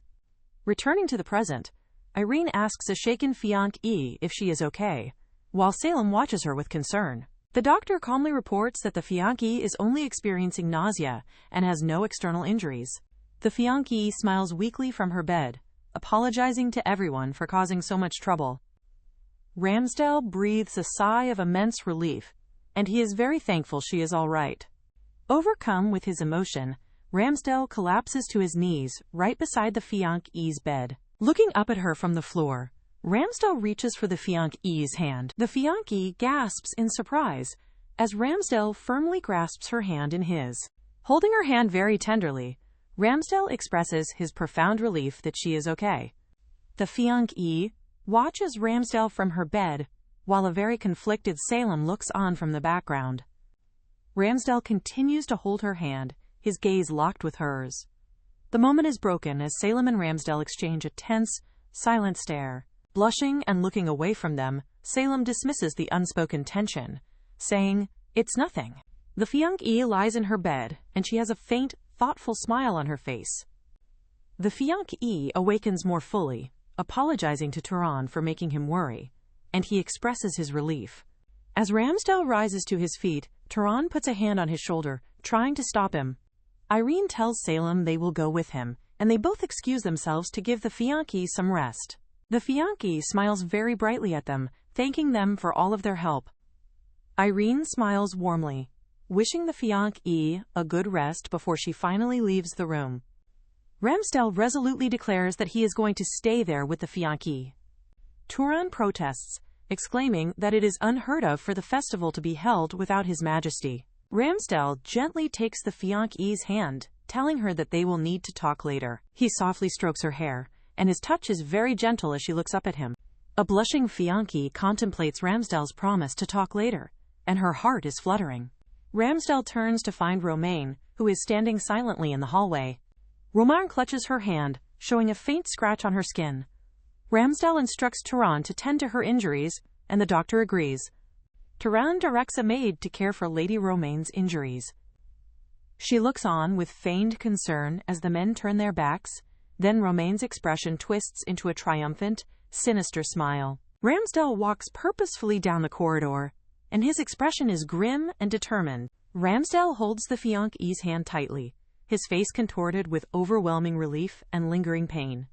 In a flashback, Ramsdell recalls how his heart stopped with fear when he heard that she fell from the window. The memory fades away as a gentle, warm smile appears on Ramsdell's face. He covers his mouth in embarrassment, feeling overwhelmed by a sudden rush of his emotion. Later, the fiancée is surprised by a late-night visitor, calling out Tyrant's name and worrying something happened to Salem before inviting him inside. Tyrant enters her bedroom as the fiancée sits up, anxiously asking him if something is wrong. Tyrant smiles, saying he just came to check on her, and asks how she is feeling now. The fiancée smiles gratefully, thanking Tyrant for visiting and reassuring him that she feels much better. Tyrant expresses his relief and reminds her of the harvest festival tomorrow, relaying His Majesty's hope that she can attend without overdoing it. After he speaks, the fiancée clenches her fist with a look of quiet determination. Her expression turns serious as she contemplates the message from Tyrant. Looking down at her bed, the fiancée quietly mutters a certain name to herself. She quickly dismisses the thought with a bright smile, insisting that it was nothing. Tyrant bids her farewell, saying he looks forward to seeing her, and has arranged for another doctor's visit tomorrow. Alone in her vast bed, the fiancée hugs herself, looking small and very lost in thought. She recalls Ramsdell's earlier fury, and she marvels that she is somehow still alive. A memory of Ramsdell's anguished face as he shouted her name flashes through her mind, showing his deep worry. The realization of his concern leaves the fiancée looking both startled and very confused. Lying in her bed, she questions her perceptions, wondering if she is confused and has it all wrong. She jolts upright, scolding herself for her wishful thinking and wondering what has gotten into her. Burying her blushing face in a pillow, she feels utterly lost and unsure of what to think anymore. As the fiancée finally drifts off to sleep, Ramsdell quietly watches over her from the side of her bed. He gently brushes a stray hair from her sleeping face, thinking that she looks much better now. In a dream, the fiancée sees a gentle, smiling Ramsdell and thinks his name.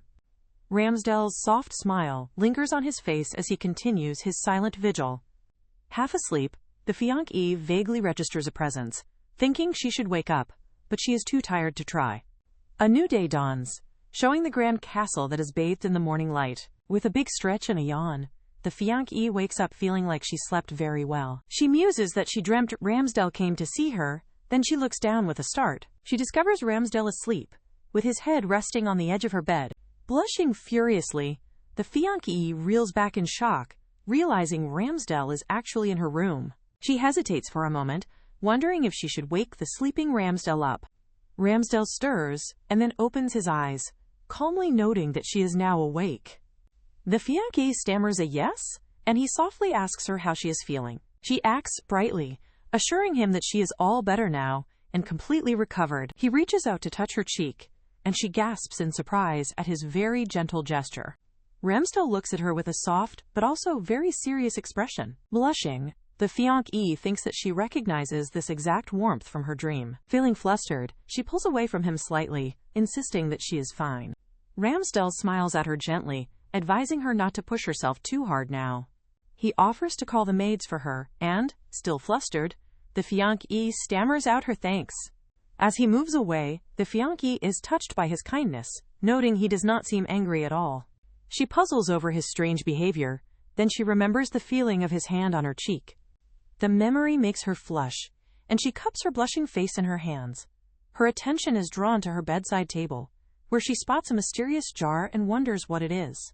Picking up the dark jar sealed with a blue ribbon, the fiancée examines it with a puzzled expression. A memory of Romaine's face surfaces in her mind, and the fiancée thinks her name. Holding the mysterious jar, the fiancée's expression remains one of deep confusion. She flashes back to Romaine offering the jar, and she wonders if this was the reason for her visit. These thoughts swirl as she recalls the incident, a fragmented memory of Romaine's grasp, making her question if she is remembering it wrong. Dressed for bed, the fiancée stands pensively with her arms crossed, completely lost in her thought. She turns with a start, surprised by a visitor, and she is calling out Salem's name. Her expression falls slightly as she looks down at the jar that Romaine gave to her. In a flashback, Romain hands over the jar, saying it smells like an herbal tea, and the fiancée accepts it. Later, a maid helps a finely dressed fiancée prepare herself for the harvest festival. Sipping the tea, the fiancée finds the taste funny but dismisses it as medicinal, wondering if Salem is also drinking it. Having drunk too much of the tea, she slumps onto a table, worried about drinking more of it at the festival. A narrator explains the harvest festival tradition of drinking wine, showing a dapper man who is raising his glass. The fiancée looks unwell and groggy, and she is clearly feeling the effects of the tea. The doctor arrives to check on the lady fiancée, asking her how she is feeling. Noticing the aroma from her cup, the doctor asks the fiancée what she has been drinking. The fiancée presents the jar she received from Romaine, asking the doctor if he recognizes it. The doctor examines the contents, guessing it could be an old herb once used as a smelling salt. Confused by his explanation, the fiancée asks him what he means by that. He explains that warriors drink it to become invigorated for battle, with records of even more concentrated versions being used. The fiancée stares at the jar, her mind racing as she wonders why Romaine would give her something like this. She remembers that Romaine gave some to Salem as well, leaving her completely baffled by the situation. The doctor takes his leave from the room, telling the fiancée he will let her be alone. The fiancée's mind is troubled by Romaine's suspicious words and actions, certain the tea was no ordinary gift. Her thoughts then drift to the intense encounter that she had with Ramsdell the day before. With newfound resolve, she determines that she must have a proper conversation with him. She looks up with a slightly startled expression, as if she was called or interrupted. The scene shifts to an outdoor garden party for the harvest festival, where the fiancée is seen in a beautiful blue gown. Now in her yellow gown, the fiancée clutches her hands to her chest, feeling nervous and trying to calm herself down. She grabs her head in frustration, lamenting her very frazzled state on this important morning. Her worries fade when she spots Ramsdell looking regal and commanding in his formal uniform. She is awestruck by his handsome appearance as the king, wondering if she is even worthy to stand by his side. Ramsdell turns to her, with a subtle, charming smile playing on his lips. He offers her his arm, and a blushing fiancée nervously accepts it.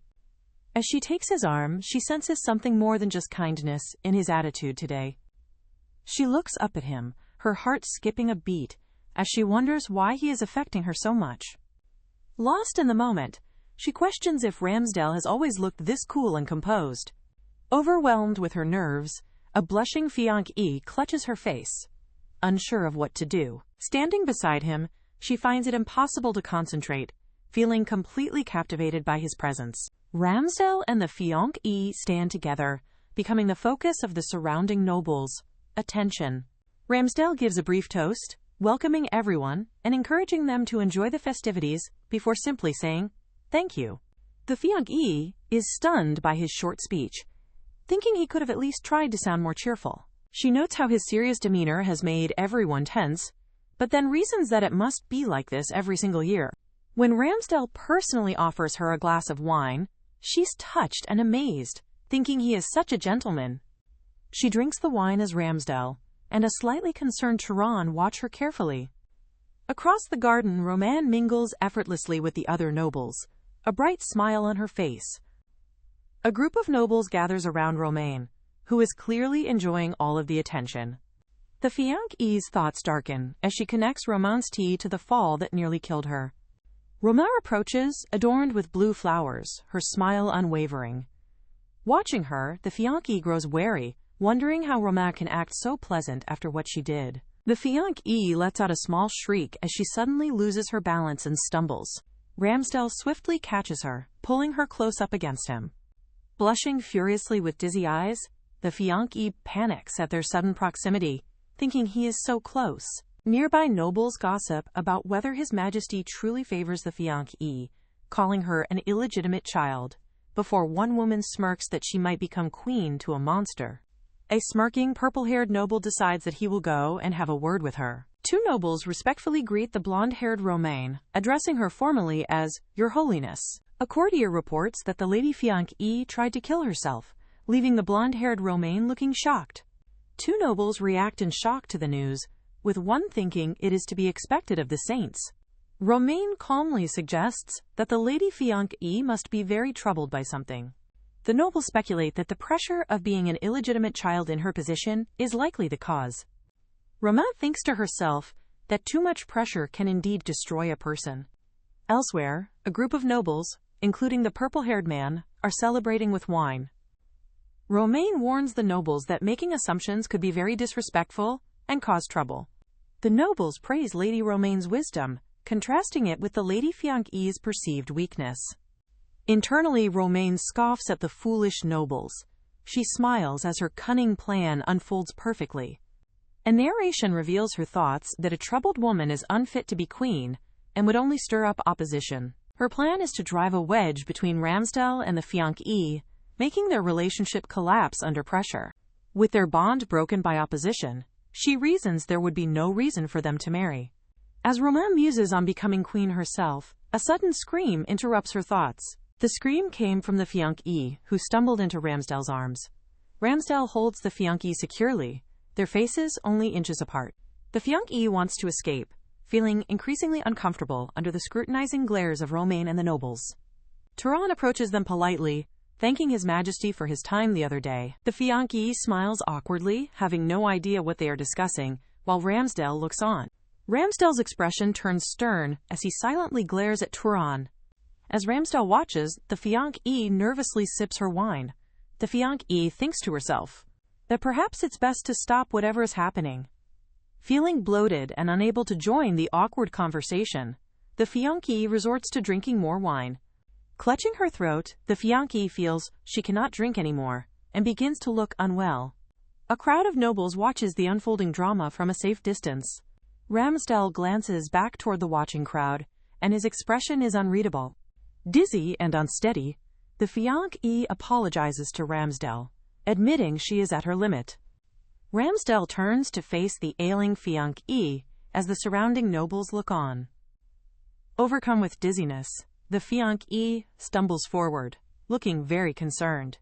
A concerned Ramsdell rushes over to her side, asking if she is all right. He catches her, with his arm around her waist as she blushes from the proximity. Ramsdell looks down at the fiancée with a surprisingly gentle expression on his face. A soft and subtle smile graces his lips as he continues to gaze at her. The nobles are stunned by this, wondering how His Majesty could show such an expression. Ramsdell pulls the dizzy fiancée into a very protective and warm embrace. Watching them, a determined Romaine decides that she must intervene immediately. Romaine rushes forward and grabs the fiancé, causing the fiancé's wine to spill. A red wine stain spreads across the front of Romaine's dress as she looks down in feigned shock. Horrified by the accident, the fiancé stammers an apology to Romain for what happened. Ramsdell supports the mortified and unsteady fiancée, holding her up. Addressing the crowd, Ramsdell excuses himself and tells everyone there to enjoy the party. He effortlessly lifts the fiancée into his arms and carries her away, leaving a stunned Romaine behind. Romaine seethes internally, furious at being ignored, but realizing she can use the fiancé's attack to her advantage. "How cruel!" Romaine cries out as nobles rush to her side, fussing over her precious stained dress. With a sweet smile on her face, Romaine graciously thanks them for their concern. The nobles sympathize, calling her a poor thing and saying the fiancé was just trying to help. "That's not true," Tyrant shouts, insisting that anyone can see Lady Felicia was clearly at fault. Romaine cuts him off graciously, insisting that it was not the fiancé's fault at all. Tyrant tells a brown-haired noble that he's had doubts about the Lady Fiancée for some time, and the man agrees, incensed that she interrupted the festival. Romaine internally gloats that the nobles are still on her side, just as she predicted. A silver-haired noble and a pink-haired woman approach the blonde-haired Romaine, with the man asking if she is all right. With a gentle smile, Romaine begins to thank him for showing his concern for her. Her words are cut off as the pink-haired woman suddenly shouts at her, leaving Romaine looking shocked. Completely bewildered by the sudden hostility, Romaine wonders what is wrong with her now. The pink-haired woman apologizes with a sarcastic smile, saying she thought Lady Romaine might have bad hearing. Romaine's sweet facade crumbles, instantly replaced by a look of silent, seething fury on her face. Irene stands in shock with a large red stain spreading across the chest of her light blue gown. Romaine stares and says out her name loud. Irene, looking flustered, explains that she must not have heard her, admitting she was quite flustered too. Standing beside Salem, Romaine smiles and says she's glad the misunderstanding has been cleared up. With a strained smile, Irene agrees while clutching the stained portion of her dress. Two onlookers comment that Lady Fiancée must not have been at fault after all, concluding they had misunderstood the situation. Romaine and Irene face each other from a short distance, the tension building between them. Irene announces that it's time for her to leave as her dress is ruined and asks everyone to excuse her. Salem simply replies yes, as he watches her turn to depart. As she walks away from the crowd, Irene thinks to herself that this is the worst possible outcome. She strides down an empty, grand hallway. She internally rages that she can't stand Fiancée, and that the country girl, Romaine, is just as bad. The scene shifts to a bedroom where Ramsdell carries the unconscious fiancée, Felicia, in his arms. He gently lays the sleeping Felicia, dressed in a beautiful yellow gown, onto the bed. Looking down at her, Ramsdell quietly wonders if she has fallen asleep. Felicia's eyes flutter open, gaining back consciousness. Ramsdell asks if she is all right, to which she weakly replies that she needs something to drink. A porcelain teapot and cup are shown sitting on a nearby table. Pink tea liquid is poured from the teapot into the cup. Felicia takes a drink from the cup while sitting up in bed. Ramsdell immediately tells her she can't drink the tea so cold and offers to have someone bring water right away. Felicia sets the now empty teacup down with a light clatter. Suddenly, Felicia pops up with renewed energy, stretching and cheerfully saying "Wassup" to a bewildered Ramsdell. She giggles playfully as a concerned Ramsdell asks her again if she is really all right. He watches her with a mixture of confusion and amusement, thinking he didn't realize she had so much to drink and that she can certainly hold her liquor. Felicia smiles brightly and calls out to him as "Your Majesty." Ramsdell leans closer, asking her what the matter is and what's wrong. Getting very close to his face, she tells him with a flushed, happy expression that he looks extra handsome today. He sighs, noting that she has had quite a bit to drink. She suddenly throws her arms around him in a tight hug, much to his surprise. Leaning into his shoulder, she insists that she really means her compliment. Ramsdell gently takes her by the shoulders to create some space between them. He looks at her seriously and tells her that she is far too intoxicated. His expression is stern and unreadable as he gazes at her. Felicia, unfazed, tells him he can make that face all he wants because it doesn't scare her anymore, though she admits it used to. Ramsdell's expression softens slightly with surprise at her bold declaration. She tenderly touches his cheek, telling him she knows the truth about him being a strong, kind person who deeply loves his family. Continuing her heartfelt speech, she says she knows he intentionally makes people fear him because of the dragon disease, and that he does it out of love. Felicia leans forward and gently kisses him on the forehead. Ramsdell is left completely stunned and blushing by her unexpected gesture and words. The scene briefly flashes back to a moment where he looks down menacingly at a terrified Felicia. Back in the ficus, he softly holds her face, asking how she can honestly not be frightened now, considering how scared she was yesterday. In response, Felicia simply gives him a warm, trusting smile and nods. Ramsdell holds her hand, and the two share a meaningful look. He thinks to himself that having someone who truly understands him is a comforting feeling he's never known before. He closes his eyes and leans in, about to kiss her. Just as their lips are about to touch, Felicia shouts out a pained, "Ugh!" Ramsdell stops, his eyes snapping open in concern. Felicia suddenly looks pale and covers her mouth, groaning that she doesn't feel so good. Her face turns green as she desperately tries to hold back her nausea. With a final groan, she collapses back onto the bed, passed out. Ramsdell sighs, thinking to himself that he saw this coming and knew it would end this way. Deciding to let it slide, he looks down at her sleeping form with a fond smile, thinking she's quite a woman, as he gently caresses her hair. The next morning, Felicia awakens in a grand bed, groaning and holding her head as she complains about the pain. She tries to piece together the previous night, remembering that she drank a lot of wine. A hazy memory of her intimate conversation with Ramsdell flashes in her mind as she realizes with dawning horror that her memories are returning. Clutching her head in embarrassment, she recalls hugging Ramsdell and wonders why she did that, lamenting that she remembers everything so clearly. The doctor clears his throat to announce his presence. Felicia is startled to see the doctor standing by her bedside. The doctor smiles and asks how she is feeling, explaining that he heard she was unwell. Felicia admits that she thinks she drank too much wine and got drunk. The doctor clarifies that the wine she had isn't strong enough for that reaction, and theorizes it was the effect of the tea she drank. Felicia thinks back to the small box of tea, tied with a blue ribbon. The doctor explains that the tea has an aggressive effect when mixed with alcohol, suggesting it goes too well with it. Advising her not to drink it in the future, Felicia meekly agrees that she understands. He gives her some medicine for her hangover, which she gratefully accepts. While taking the medicine, she reflects on the terrible mistake she made, never imagining the tea and alcohol would have such a bad interaction.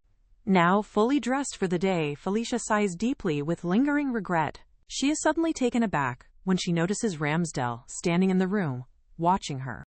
With a playful smirk, Ramsdell asks if she is not drunk anymore, causing a shocked Felicia to exclaim his title. A flood of memories from the night before, including her kissing his forehead, rushes back to her. Overwhelmed with embarrassment, Felicia immediately performs a deep, formal bow and apologizes for her behavior. Ramsdell comments that it's amazing she can remember anything considering how drunk she was. Blushing profusely, she stammers an affirmative and thinks about how awkward the situation has become. Ramsdell remains silent, his expression unreadable, and casting a shadow over his face. She tentatively offers another quiet apology. Ramsdell accepts that. Felicia is left confused by his sudden change in mood. Looking her in the eye, Ramsdell sincerely apologizes for scaring her. Felicia's eyes widen in complete disbelief at his unexpected apology. She thinks to herself that she never imagined he would do something like that. She quickly insists that it is her fault for not telling him what she knew sooner. Ramsdell reassures her that it's all right, acknowledging that it was natural for her to be wary of him. He then mentions that since the Maiden of Healing has been found, things are resolved. The realization dawns on Felicia as she understands the implication of his words. She sadly reflects that since Irene and Salem have now met, the original story will proceed without her, and she is no longer needed. The feeling of being useless washes over her in a wave of desolation. Ramsdell's expression darkens as he pointedly asks if she is saying she doesn't want to marry him. She stammers, unable to properly answer. He closes the distance between them and gently takes her hand. Leaning in close with a teasing smile, he reminds her that she was the one who was so forward and passionate the night before. He adds emphasis to how passionate she was, enjoying her discomfort. Felicia blushes intensely, secretly overjoyed but outwardly flustered and unsure how to react. She frantically insists that her actions were only a result of being drunk. Ramsdell counters with a smirk, suggesting the alcohol simply allowed her true feelings to surface. Desperate for an excuse, Felicia claims it was the special tea she drank that made her so proactive. He takes a deliberate step closer, dismissing her excuse as irrelevant. Getting incredibly close to her face, he directly asks, "You like me, don't you?" making her heart pound. Blushing and flustered, Felicia insists again that it was the tea's fault. With a playful smile, he expresses interest in trying this tea himself if it truly exists. She desperately clutches the box of tea, warning him that the doctor advised against it. Internally, Ramsdell dismisses her desperation, assuming it's just some ordinary herbal tea. He gently insists that she let him see it. The moment he takes it, Ramsdell's expression hardens as he recognizes the distinct scent. His eyes widen in shock and disbelief as a dark realization hits him. Noticing his drastic change in demeanor, a concerned Felicia asks if he is okay. His voice turning cold and serious, Ramsdell demands to know where she got the tea. She hesitantly explains that Romain gave it to her, though she clarifies that she didn't receive it directly. His mind races, flashing to an image of a smirking Irene, as he furiously wonders why Romain would give Felicia this tea, and was shocked when he heard Salem drinks it regularly. Later, Irene and Salem enjoy a peaceful walk, with Salem's small white rabbit, Chappie, hopping nearby. Irene smiles with pure delight as a colorful butterfly gracefully alights on her fingertip. Watching her, Salem internally confesses that he has never been so shocked, and the memory of this moment sends a lightning bolt through his heart. He briefly recalls an image of a flustered Romain from the party, before his expression softens into a gentle smile in the present moment with Irene. Irene turns to him and calls his name, eager to show him another wonder of the garden. With a warm smile, Salem playfully tells her to wait a minute. As they stroll together, he thinks about how comfortable and natural it feels to be with her, even though they have only known each other for a short time. A vision of Irene's radiant smile fills his mind, as he sadly remembers that she is supposed to be leaving the very next day. His expression turns wistful as he wonders if there is any way he could persuade her to stay. Irene cheerfully interrupts his thoughts, asking if she could take a few flowers from the garden. Salem immediately agrees and asks with curiosity what she intends to do with them. Holding up a single flower, she gives him a mysterious smile and asks for just a moment of his time. Now sitting together amongst the flowers, Salem reflects on his surprise that such an innocent girl could say something so direct to Romain. He has a flashback to the party, remembering how Irene had bravely confronted Romain. Irene proudly holds up a beautiful flower crown she has just finished, announcing that it is a gift for Lord Salem. Salem is amazed, asking how she managed to make it so perfectly in such a short amount of time. Irene puffs out her chest with pride and declares that she can whip something like this up in no time. She then playfully places the colorful wreath on a flustered Salem's head. They both laugh at the sight, and Irene flashes a happy peace sign. Salem blushes, complimenting her skill and thinking to himself how peaceful and precious this time is. With both of them now wearing flower crowns, they sit and laugh together, and Salem desperately wishes he didn't have to say goodbye. He asks her with a gentle smile if he can keep the flower crown she made. Irene happily tells him that of course he can. As she places a crown on her own head, Salem thanks her and wishes that this perfect moment could go on forever. Their peaceful time is abruptly shattered by the sound of heavy footsteps, causing Salem to look up in alarm. Ramsdell stands over them with a thunderous expression, Felicia looking on worriedly from behind him, while Salem asks what is wrong. Holding up the familiar jar of tea, Ramsdell sternly demands to know if Salem has been drinking from it. Salem takes the jar, looking confused by his uncle's intensity, and sniffs the contents. He innocently explains that it is the tea he drinks when he has trouble sleeping. A look of horror dawns on Ramsdell's face as he mutters, "Oh no." The idyllic scene is now fraught with tension, with Ramsdell looking horrified while Salem and Irene remain confused. Irene looks up from her seat on the grass, her expression filled with concern. Felicia quietly approaches Irene and suggests that perhaps they should leave the two of them alone for a bit. Irene looks at Felicia, her face a picture of worried uncertainty. Later, Felicia and Irene sit opposite each other in a dimly lit, formal room. Irene insists that even though she is just an outsider, she wants to help, and begs Felicia to tell her what is going on. With deep concern, she asks what happened to Salem to cause Lord Ramsdell to look so serious, as Felicia looks down sadly. Felicia reluctantly explains that the tea wasn't meant to be drunk in excess, admitting that it is not good for one's body. Irene gasps in shock and asks if Lord Salem drank it often. Felicia looks pained as she quietly confirms that he did, bowing her head. Felicia is overwhelmed with guilt and despair, wondering what she should do now. The scene flashes back to Ramsdell's moment of realization upon hearing that Salem drinks the tea regularly. "So that's why," he exclaims, the pieces of the puzzle clicking into place with dreadful clarity. Clutching his head, he tells Felicia that he had found it strange that Salem was having dragon sickness attacks so frequently. A dark image shows Salem violently choking, as Ramsdell explains that it's extremely rare for the disease to manifest so strongly at such a young age. He recalls the 2 uncontrolled outbursts where Salem's eyes turned black, which made him realize something else must be causing it. The terrible conclusion dawns on him. The effects of the tea must have been accelerating the dragon sickness. Back in the present time in the garden, Ramsdell holds the jar, his face grim with the weight of this new knowledge. Felicia is horrified, thinking that this is a terrible turn of events that never happened in the original novel. She can't believe Romain would orchestrate such a cruel plot. Her eyes tremble with fear as she wonders if the story has changed again. The horrifying thought occurs to her that these changes might be happening because she is still alive. She questions whether her survival, the survival of a minor character who was supposed to die, could have twisted the entire story. She looks up, her expression a mixture of terror and shock at the potential consequences of her existence. After a moment of panic, her fear gives way to a look of quiet determination.